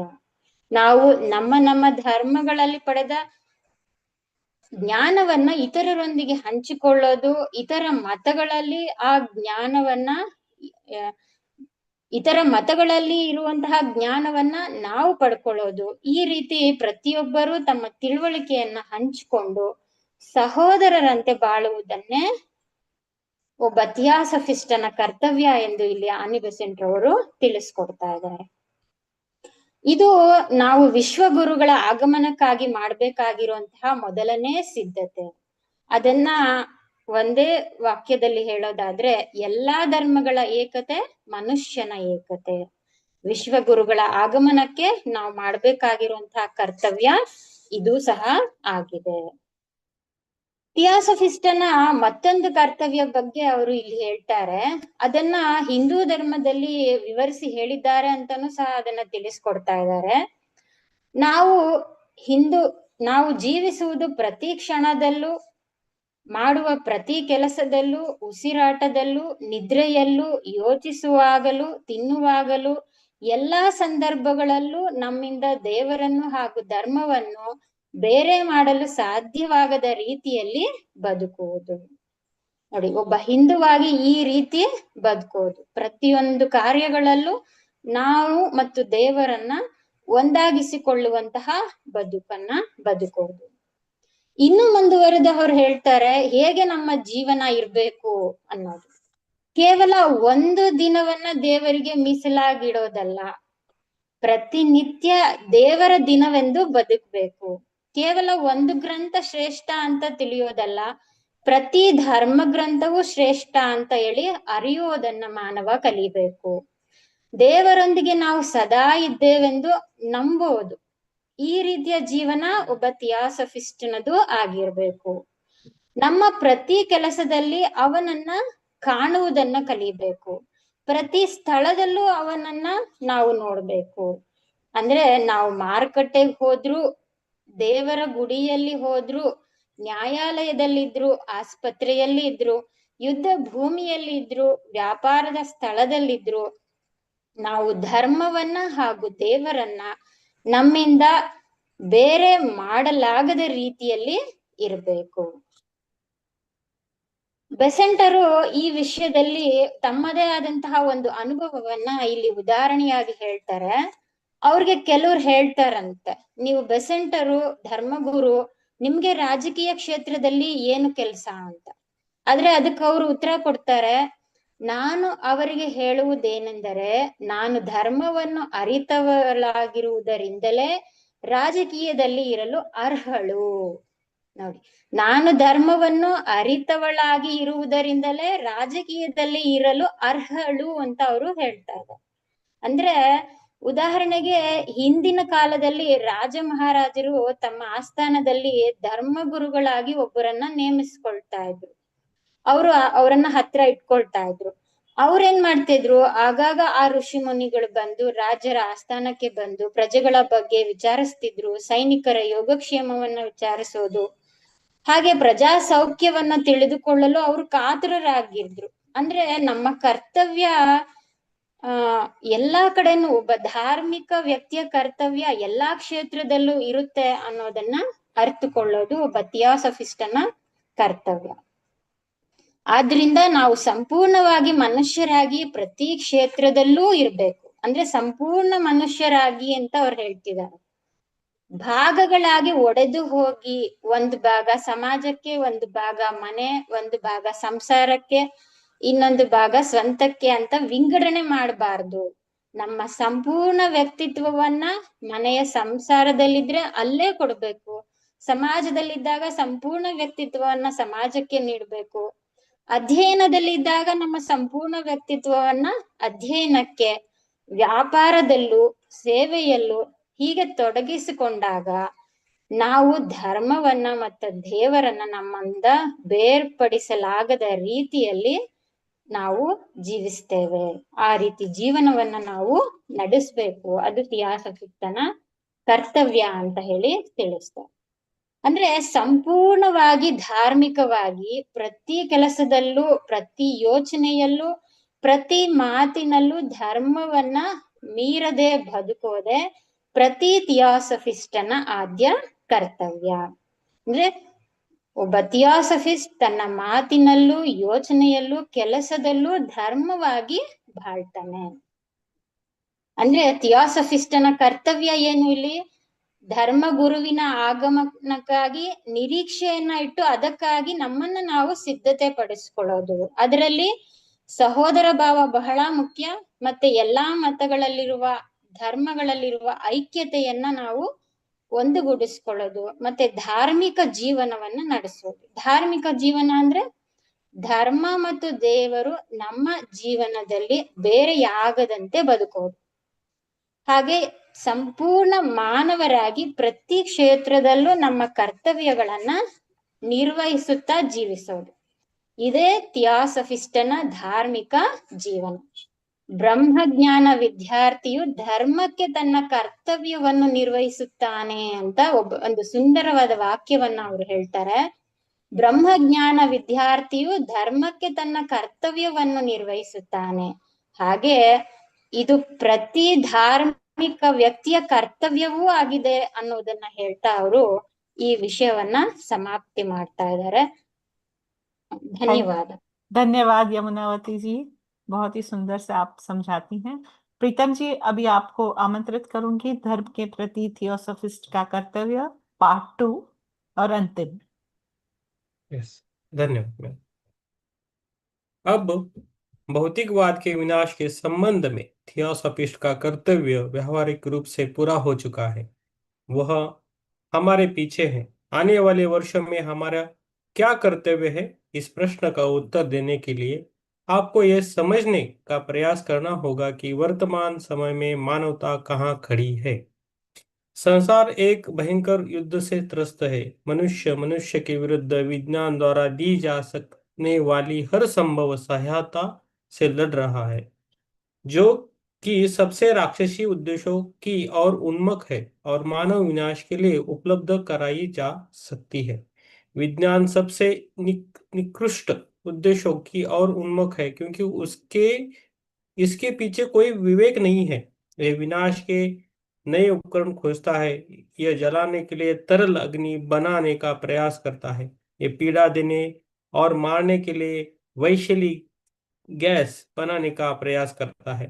ये नए विस्फोटक बनाता है जो शत्रु के नवीनतम विस्फोटकों से भी अधिक मनुष्यों को मार डालेंगे। अच्छा होता कि विज्ञान आज जितनी प्रगति कर चुका है उतनी न करता, और जब तक सामाजिक विवेक विकसित नहीं होता, जब तक मनुष्य घृणा न करना सीखता, प्रेम करना नहीं सीखता, जब तक वह यह नहीं समझ लेता कि मस्तिष्क सेवक होना चाहिए, स्वामी नहीं, तब तक अच्छा होता कि वे आज की तुलना में अधिक अज्ञानी बने रहते। हम उन संक्रमण काल में से एक में है जिसमें एक पुरानी सभ्यता नष्ट हो रही है और एक नई सभ्यता का जन्म हो रहा है। यह सभ्यता जिसने हम संवेदित है, निंदित है, क्योंकि ज्ञान अच्छाई की ओर नहीं बल्कि बुराई की ओर मोड़ गया है। जैसे अतीत में, जैसे बीते युगों में, जैसे जब पुरानी सभ्यताएं क्षीण हो रही थी और नई सभ्यताएं जन्म ले रही थी, ठीक उसी तरह पुरुषों के समुदाय से एक महान संदेशवाहक शांति के वचन, पुनर्निर्माण के वचन बोलने आया था। वैसा ही फिर होगा। हम उसी की प्रतीक्षा कर रहे हैं, उसी की तैयारी के लिए प्रयास कर रहे हैं। और आज धर्म में थियोसॉफिस्ट का कर्तव्य विश्व गुरु के आगमन के ज्ञान को फैलाने का प्रयास करना है। वह ज्ञान जो आज धीरे धीरे मानव जगत में व्याप्त हो रहा है। विश्व के धर्मों को यह एहसास होने लगा है कि किसी सर्वोच्च धार्मिक गुरु का आगमन अवश्य होगा। ईसा इन पीड़ा भरे दिनों में ईसा मसीह के लौटने की बात करने लगे हैं। मुसलमान अपने दुख की भावना में बोल रहा है, मैं निराश नहीं कहूंगा, क्योंकि इस्लाम कभी निराश नहीं होता, लेकिन उस समय की भयावह परिस्थितियों का दबाव महसूस करते हुए वह एक आने वाले सहायक की भी बात कर रहा है, जो उनके विश्वास को दृढ़ और संरक्षित करेगा। बर्मा में बौद्धों में आपको हजारों लोग मिलेंगे जो बोधिसत्व भविष्य के बुद्ध के शीघ्र आगमन की प्रतीक्षा कर रहे हैं, और हिंदुओं में भी उनके अपने धर्म ग्रंथों के ज्ञान से यह विश्वास फैल रहा है कि बुरी शक्तियों का एकत्र होना अच्छाई की साकार शक्ति के आगमन की भविष्यवाणी करता है। वे रावण को नहीं भूले हैं जिसने श्री राम को बुलाया था। वे शिशुपाल को नहीं भूले हैं जिसने श्री कृष्ण के आगमन को अनिवार्य बना दिया था। और वे महसूस करते हैं कि संसार की पीड़ा में ईश्वर से एक अपील है, एक ऐसी अपील जो कभी अनुत्तरित नहीं रहती, जो कभी भी ऊपर से किसी संदेशवाहक के बिना नहीं रहती। धर्म के लिए हमें जो विशेष कार्य करना है वह गुरु के आगमन के संदेश के प्रसार से परे पूरी ऊर्जा के साथ ये घोषणा करना है कि हम धर्मों की एकता बना सकते हैं, इसे जी सकते हैं और बोल सकते हैं। सच्चा धर्म क्या है? जिसके सभी धर्म केवल बाहरी रूप है। ये एकता की प्राप्ति है कि हम ईश्वर के साथ एक है और इसलिए हम ईश्वर की प्रत्येक संतान, प्रत्येक मनुष्य के पुत्र के साथ एक है। आज ये हमारा विशेष धार्मिक कर्तव्य है, इसे न केवल कहना बल्कि इसे जीना, न केवल इसके बारे में बात करना बल्कि इसका अभ्यास करना कि हिंदू और मुसलमान के एक ही पिता के पुत्रों के रूप में हाथ मिलाएंगे, कि ब्राह्मण और अछूत एक ईश्वर के पुत्रों के रूप में हाथ मिलाएंगे, कि हमारे पास जो भी बड़ी संपत्ति है, चाहे वह ज्ञान की हो या किसी और चीज की, हमें उसे उन लोगों के साथ साझा करेंगे जो उन चीजों से सबसे गरीब है, जो हमारे पास सबसे ज्यादा है। ये समझना जरूरी है कि भाईचारा सिर्फ अपने से बड़े लोगों के साथ बराबरी की तलाश में ऊपर की ओर नहीं जाता, बल्कि नीचे की ओर भी जाता है, ताकि अपने से छोटे लोगों को तब तक ऊपर उठा सके जब तक वे उसी स्तर पर न आ जाए जिस पर हम खुद खड़े हैं। तो यही हमारा महान कर्तव्य है, सभी धर्मों की एकता, मानव की एकता। अंतिम कर्तव्य जिस पर मैं बल देना चाहता हूँ वो मूलतः हिंदू है, परंतु आधुनिक काल में भूला दिया गया है। अर्थात ऐसा कुछ भी नहीं है, हमारे समस्त कार्यों में ऐसा कुछ भी नहीं है जिसे धर्म में पृथक किया जा सके। प्राचीन हिंदू के बारे में कहा जाता था कि वह धर्म में सोता था, धर्म खाता था, धर्म सोचता था, धर्म जीता था। मैक्स मुलर ने यह कहा था कि ये सत्य है और ये बात न केवल हिंदू को बल्कि प्रत्येक धार्मिक मन को समझनी चाहिए। पश्चिम में रविवार होता है भगवान का, सप्ताह में एक दिन भगवान का होता है और बाकी सभी दिन किसके हैं? ये ग्रंथ पवित्र है और बाकी सब अपवित्र। ये बात धार्मिक है, बाकी सब धर्मनिरपेक्ष है। ऐसा मानना और जीना प्रत्येक मानवीय क्रियाकलाप का मर्म खा जाना है। यदि हम ईश्वर में रहते हैं, चलते हैं और अपना अस्तित्व रखते हैं, यदि ईश्वर आपके और मेरे हृदय में निवास करते हैं, तो आप और मैं ऐसा क्या कर सकते हैं जो ईश्वरीय क्रियाकलाप न हो और जिससे धर्म की आत्मा से प्रभावित न किया जाए। आप मंदिर में धार्मिक है, बाजार में आपको धार्मिक होना चाहिए, पूजा कक्ष में भी आपको धार्मिक होना चाहिए, दरबार में भी आपको धार्मिक होना चाहिए, वकील के रूप में दलील देते हुए, न्यायाधीश के रूप में फैसला सुनाते हुए, चिकित्सक के रूप में चिकित्सा करते हुए, सैनिक के रूप में युद्ध करते हुए, व्यापारी के रूप में व्यापार करते हुए आपको पूरी तरह से धार्मिक होना चाहिए, अन्यथा आपका कोई सच्चा धर्म नहीं है। धर्म के बाहर कुछ भी नहीं है। वे कहते हैं, श्रीमती बेंसेट एक धार्मिक शिक्षिका है, उनका राजनीति से कोई लेना देना नहीं होना चाहिए, लेकिन मैं आपको विश्वास दिलाता हूं कि चूंकि श्रीमती बेंसेट एक धार्मिक शिक्षिका है, इसलिए उनका राजनीति से कोई लेना देना है। ये बिना मतलब के नहीं था कि प्राचीन काल में राजा ब्राह्मण को अपना मुख्य पार्षद बनाते थे। ऋषि राजाओं के दरबार में जाते थे और उनसे पूछते थे कि वे अपनी प्रजा पर कैसे शासन कर रहे हैं। क्या वे देखते हैं कि कृषक के पास बीज है?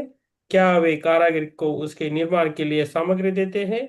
क्या वे विधवा अनाथ का ध्यान रखते हैं? क्या वे अपने सैनिकों को वेतन देते हैं? क्या वे देखते हैं कि उनके राज्य में न्याय होता है? ये सभी बहुत ही धर्मनिरपेक्ष प्रश्न है, लेकिन मनुष्य एक है, वह स्वयं को अलग अलग हिस्सों में नहीं बांट सकता और न ही अपने व्यापार को, राजनीति को, धर्म को, घर को थोड़ा सा समर्पित कर सकता है। मनुष्य को हर जगह पूर्ण होना चाहिए और किसी भी विशेष क्षण में वो जो कर्तव्य करता है वह वही कर्तव्य है जिसे पूरा करने के लिए उसके आसपास की परिस्थितियां उसे प्रेरित करती है। धार्मिक व्यक्ति को उस कार्य के लिए कार्य करना चाहिए जिसकी वर्तमान दुनिया को सबसे अधिक आवश्यकता है। धार्मिक व्यक्ति को राष्ट्र के साथ साथ व्यक्ति के लिए भी ईश्वरीय इच्छा की खोज करना चाहिए और उस इच्छा का यथासंभव सर्वोत्तम पालन करना चाहिए। जब हम पूर्णतया धार्मिक हो जाते हैं, जब धर्म हमारे प्रत्येक कार्यकलाप में व्याप्त हो जाता है, जब धर्म हमारे प्रत्येक विचार में व्याप्त हो जाता है, जब धर्म हमारे प्रत्येक शब्द में व्याप्त हो जाता है, तभी थियोसॉफिस्ट धर्म के प्रति अपना कर्तव्य निभाएगा और थियोसॉफिस्ट का कर्तव्य प्रत्येक धार्मिक व्यक्ति का कर्तव्य है। धन्यवाद। धन्यवाद प्रीतम जी, बहुत ही सुंदर तरीके से आपने बताया और such profound and words from any BESANT, it makes us rethink and so well said Pradeep bhai कि अब के वक्त में in this time this is so very important. So may I request all the three speakers please आपको इसके अतिरिक्त और कुछ शेयर करना हो, प्रदीप जी, प्रीतम जी और यमुनावती जी, आपको और भी कुछ इसके बारे में कहना हो तो please switch on your mike. Thank you for the translators. Yes, Taralji, you want to say something first? Oh yeah, I just want to add this that Francisco is here from Chile and he has to give. So 2 words from you, my friend. How did you Yes. like this?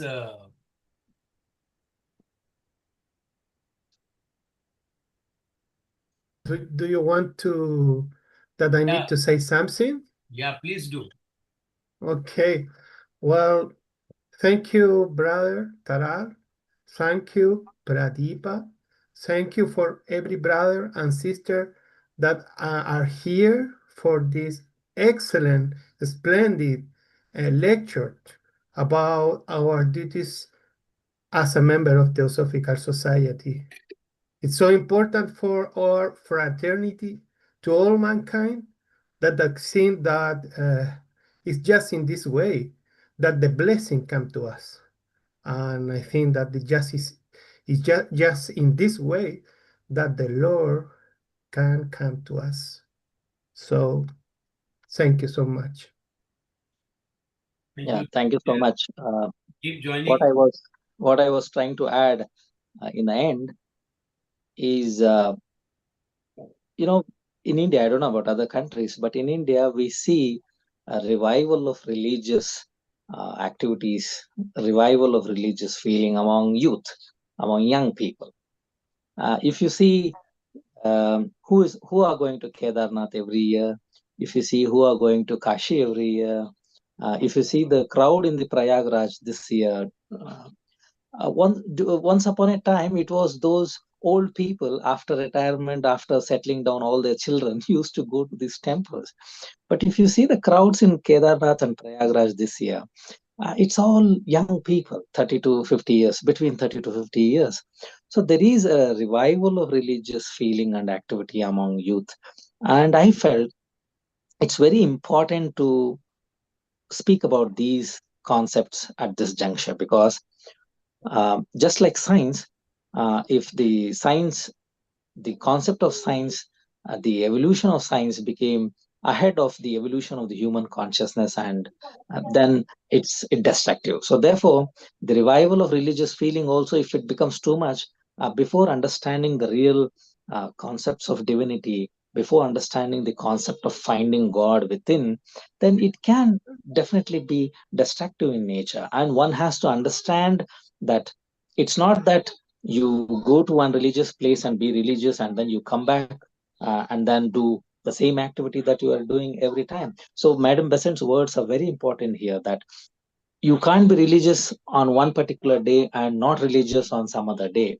You can't be religious in one place and not be religious in some other place. You have to be a complete human being religious at every activity. So that is very important at this junction. And at the same time, to find that common teachings of every religion, and to find that unity of every religion is what the new generation, the new youth of today has to accept with this revival of religious activity. That's what I want to add in the end. Totally agree, Pradeep bhai, with this. Yes, Jitendra ji, you have raised the voice. You want to share something? Yeah, I beg to differ to today's program totally. The title of the topic, first of all, should have been either there are two choices. The duty of the Theosophist to a religion, or the duty of the Theosophist to the religion, or A and D were missing. Either one of them should have been there. And the thing is, as I say, I differ completely. Please forgive me right from the beginning. I ask forgiveness to all of you, because I have my understanding that what is the right understanding of religion. We should have a right understanding of God, the right concept of the God, right concept of the prayer, right concept of the religion. We should understand. Prayers don't work, the God doesn't exist. It's in the Dvait philosophy, the God exists. But as a matter of fact, the Theosophist should be Advait person. You know, if I can carry on, I will be talking for another half an hour to 45 minutes if I have to put my view of it. So this is what the topic should have been by Pradeep, his view of this topic. He just said about what he repeated from 1916 does not mean that Annie Besant was correct. What she gave a talk was correct. Sir, may I speak? Sampath ji, सबसे पहले तो you should understand that this is a talk given by madam, and the speaker is just showing or reciting the talk to us. Now, what out of this talk, whatever meaning you have to make out is your personal wish, sir. So you can't say that this is wrong or this is right. That is also wrong to say this is right or wrong. Secondly, God exists, sir. If you don't believe that he doesn't exist, it's your wish, but you can't put it on others. I have always been with you, sir, and I have also interviewed you. But I think that in such a lecture, it is what you can derive from the lecture is more important rather what you believe in from ages. And all our founders and Annie Besant and everybody has told that this is what we have written. And you can always go ahead and study it and do something more useful to theosophy, humanity, and everyone. So I think Sampath ji, please apology to you, but nobody is wrong and right, sir. Everything happens, and the evaluation of our mind proves it wrong or right. So first of all, if we think that something is wrong, something is right, we are already biased. Then what is the use of reading books? What is the use of doing a meditation? What is the use of going for an exploration of truth? What is the good in just trying to find something better for humanity? So there is nothing right and wrong, sir. I differ here. And now, can I please allow me, no, sir, please allow me many, something. Sir, many people there who wants to share something. So I would put my hands together. Yeah. Request you that we'll discuss some other time. Let us go ahead, sir. Thank you. Can you please give me 1 minute? 1 minute. I won't take more than a minute. After the Pradeep ji has raised hand, then Theve ji is there, Chandrakant Shinde ji is there. Everyone is waiting. So let them finish. But you are not fair. You are not being fair. I'm asking for 1 minute. Sir, I am being fair. fair. You are trying to tell me there are these people waiting. You have wasted another minute yourself. Okay. Say something. Be brief. I just said you should have a right concept of God, right concept of prayer, and right concept. You can see HBB, what she said in the Key to Theosophy. She said there is no God. That means, she has said the religion should not be there. All the religions, she said, there is the religion, only the religion, one religion. Thank you. Okay, thank you, Okay. sir. Yeah, Pradeep, you Okay. can go ahead, then Shindeji, you can join. And That's fine. Ashwadanji is also Uh, ready. just to answer Jitendra ji, NVG I is think gone. I think we should be accommodative for different views, and that will test us. That will test us as a theosophist. This is the test as a theosophist. So we need to answer. We need to take questions. Anyways, for what Jitendra ji mentioned, the answer lies in the speech given by Madam Besant itself. Let me read out her exact words. Maybe when I was talking, I did not use the same words, and maybe it conveyed in a different way. Let me read out the exact words.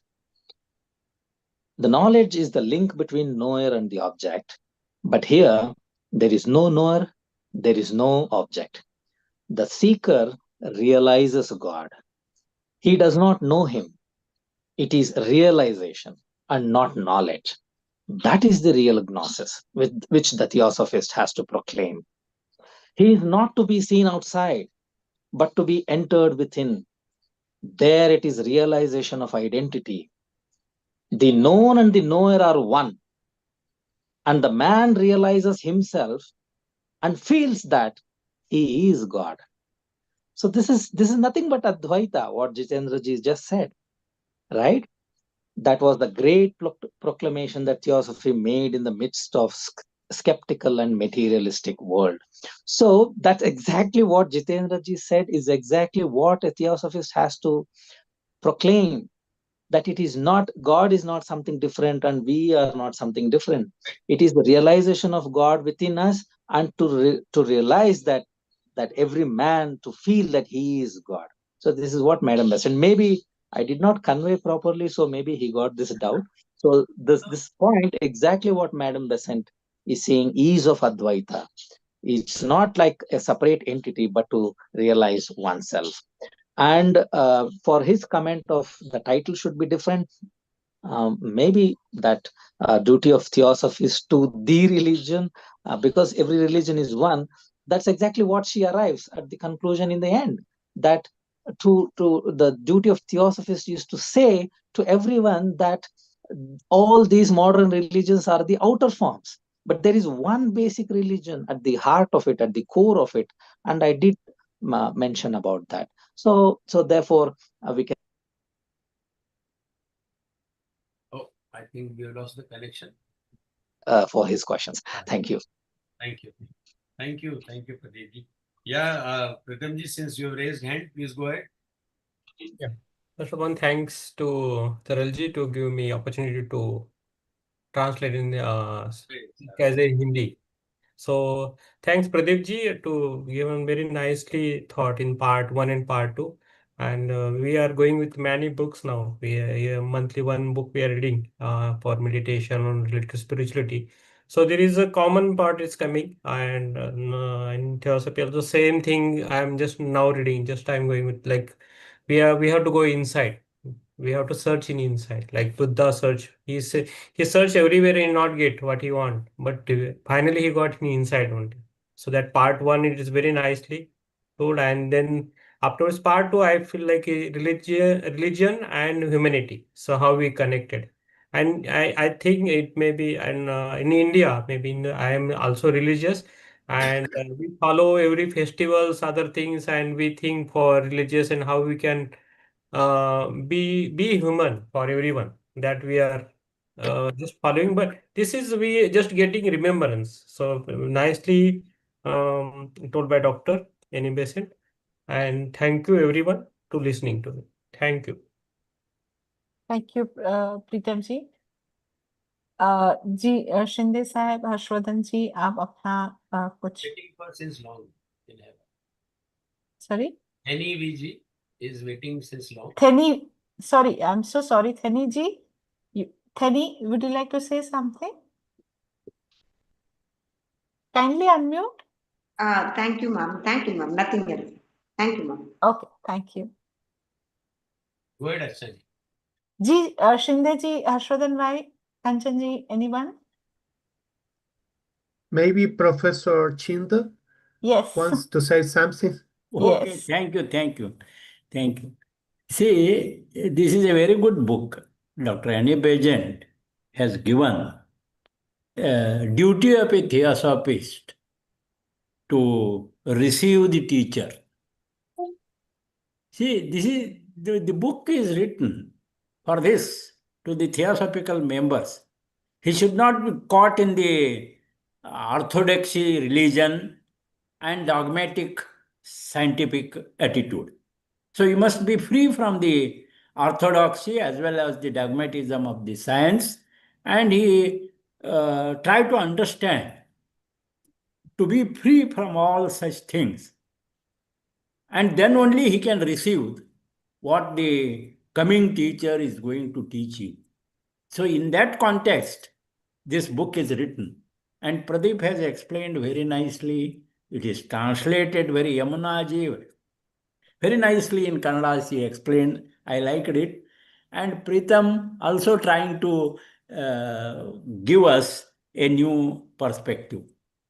Thank you for all these three speakers, very nicely dealt. And our the whole program is to propagate theosophy and to give the thoughts of great ones who have written books to the public. And that is what Taral Munshi is doing, bringing people here, asking them to read, they translate, and in 3 languages, it is put toward the public. It is the public which has to decide now. Now the question is, the founder of the Theosophical Society, both the co-founders and founder H.P. Blavatsky said, duty is due to humanity. It is a due which need to be cleared, and it is a due to the humanity. So, if we want to grow in humanity, if we want to regenerate the humanity, then what is our duty? This need to be contemplated. Theosophy is not a religion. It is a religion of responsibility. It is not a science, but it is the science of spirit. And it is not a philosophy also, but it is a philosophy of perfection. Day by day, we must be perfect in our morality. Morality, universal morality, is the foundation for the universal brotherhood. Also, vice versa. So, what we discussed today is very important. And our job is not to pursue the unknowable, but to understand the confusion, to understand the turmoil, to understand the misery in ourselves first, in which, in such understanding, there is joy. So, yada yada hi dharmasya glanirvavati bharata abhyuttanam adharmasya sambhavami yuge yuge, what it is quoted by Yamunaji. It is quite true. Yada yada hi adharmasya, or yada yada hi glanirvavati dharmasya. If there is glani to the dharma, if we have lost our duty, then what happens? Abhyuttanam adharmasya sambhavami yuga yuge. So to remove that, I will come. So our own duty is, why we are sick, why we are confused, why you are suffering misery? Because we have not followed our dharma. This is what adharmasya. And he comes means, teacher comes means, who is the teacher? Disease itself is a teacher. We are suffering, we are confusing, we are having this misery. These all are he is the teacher who comes to teach us. And if we understand this, then only there is a joy in it. So there is no harm. This is what we have to understand. You have to grow from inside out, because evolution is always from inside outside, inside to out. So no one will teach you. No one make you spiritual. It is your own duty. There is no other teacher but your own soul. Soul is longing for liberation. Personality is caught in the prison of psyche. And it is the individuality who try to understand more and more. That is what Pradeep said, knower and knowledge. So there is no other teacher but your own soul. Soul grows incarnation after incarnation, and humanity grows civilization of the civilization. So Theosophy is founded for bringing about this nucleus of universal brotherhood on one end, and also brotherhood of religions. So trying to understand what the religion has taught, same truth is said in different perspectives. That is what Pradeep has explained very well. I must thank to all the speakers to make this whole thing very effective. Thank you very much. Thank you very much. Thank you, sir. Thank you Shuddhe ji. जी विमल जी, कंचन जी, आपने कहना है कुछ? Actually, just one small thing. Basically, since it's the lecture was given in 1916, and they were preparing everybody for the world teacher, that is Krishnamurti. So in that context, the point number 2 was relevant, that what Annie Besant has said, that we must all prepare for the world teacher. Obviously, that is not relevant now because we are not preparing for any world teacher now. But there are a lot of truisms in the lecture. And it's very rare to come across every part of a lecture given by somebody full of wisdom. That's only like one speciality of Blavatsky, that you can learn something from every paragraph. There'll be some beautiful wisdom. Sometimes some things are not completely wise. So it needs discernment for us when we are going through such lectures to see which is relevant, what is really applicable now. I mean, that's about all. But otherwise, yes, it was a lovely thing that Pradeep is following his heart in this, that he likes Annie Besant's talks and he is giving that. I really feel very happy and impressed with that. Thank you. Thank you, Vimal ji. Ji Because Kanchan when ji? she because Sorry. when she writes a book, it's a structure. So I have read Annie Besant books, means which she wrote, but when she give a lecture, she is a totally different person. The thoughts come pouring out from her, and that's very nice. If you just go word by word with her, you can see her speaking. I don't know how was her voice, but I can hear someone speaking to me. So it's a wonderful experience. Otherwise, yeah. So glad to hear that. No doubt. So glad Yeah, to hear true. that. और Very true. Yes, सही. What Vimal ji has said, no, it's very true. Because, and what Pradeep ji has explained and all the other two speakers very nicely explained, even in Hindi, he has interpreted it very nicely. And definitely what Pradeep ji said in the first part, she was writing during that time, and we must not forget reference to context of the historical, cultural, and all other factors. Not only for this, for everything. See, it's not ISIS unveiled. Like I see the picture which Vimalji is having in her background.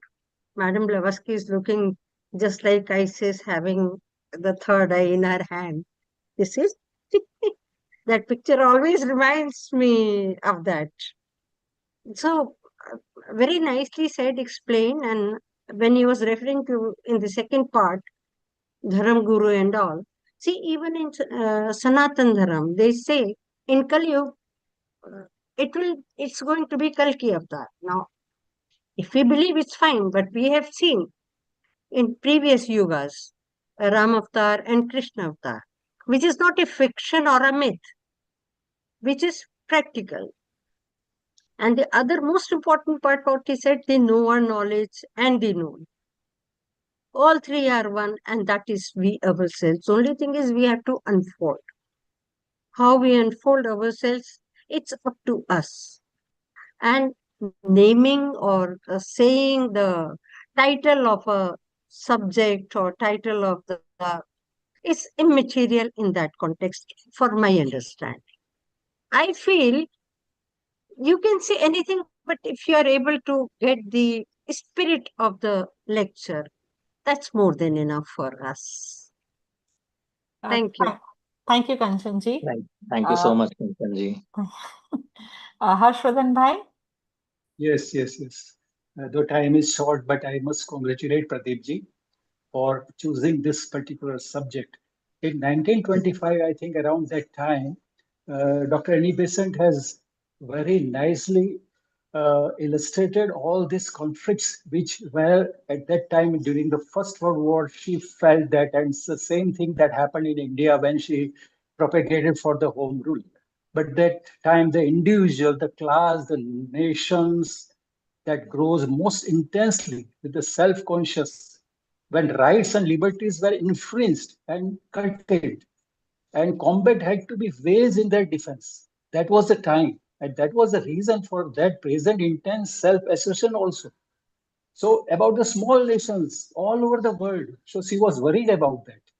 See how that turmoil that was going on at that time, she had that proper understanding. The way out of this impasse thus engendered is mutual recognition of a higher, larger unity. And she quoted in 1925 also, to which both alike belong and owe allegiance and service. This is more important. And during the war, this was clearly seen by all classes to be the nation. Now it remains for all the nations nowadays to recognize that humanity is their overlord or common denominator. This is the word she has used, common denominator. So really, I really just had this idea in my mind when you were just explaining this. And secondly, the 2 points are there. That is the unity of aim, purpose. That is a feeling. And secondly is the diversity of expression. These are more important in the way. So whatever we understand from that point of view, so it is the keynote of the future, unity, cooperation, towards which we even the outer forces of the world have contributed.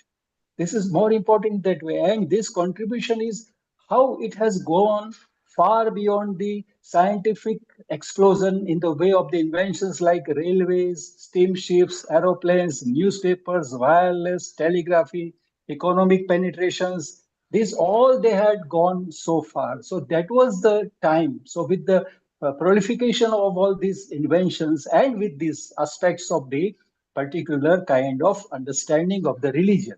So both were hand in hand going so strong. And in that way, our Theosophical Society has come to aid, to understand the value of the human being.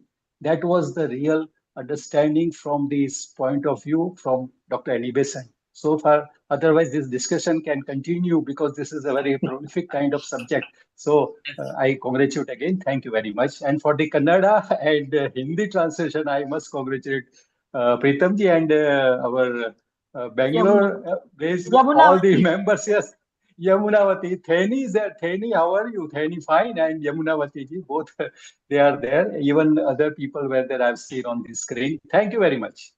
Thank you, Harshvardhan ji. Thank you so much, everyone. So I would request you to do the Shanti Prarthana. It's already 8:20. So, please go ahead. Om Sarve Vai Sukhina Santu Sarve Santu Niramaya Sarve Bhadrani Pashyantu Ma Kaschit Dukkha Bhag Bhavet. Om Shanti Shanti Shanti. Om Shanti. Thank you, everyone. See you next Tuesday.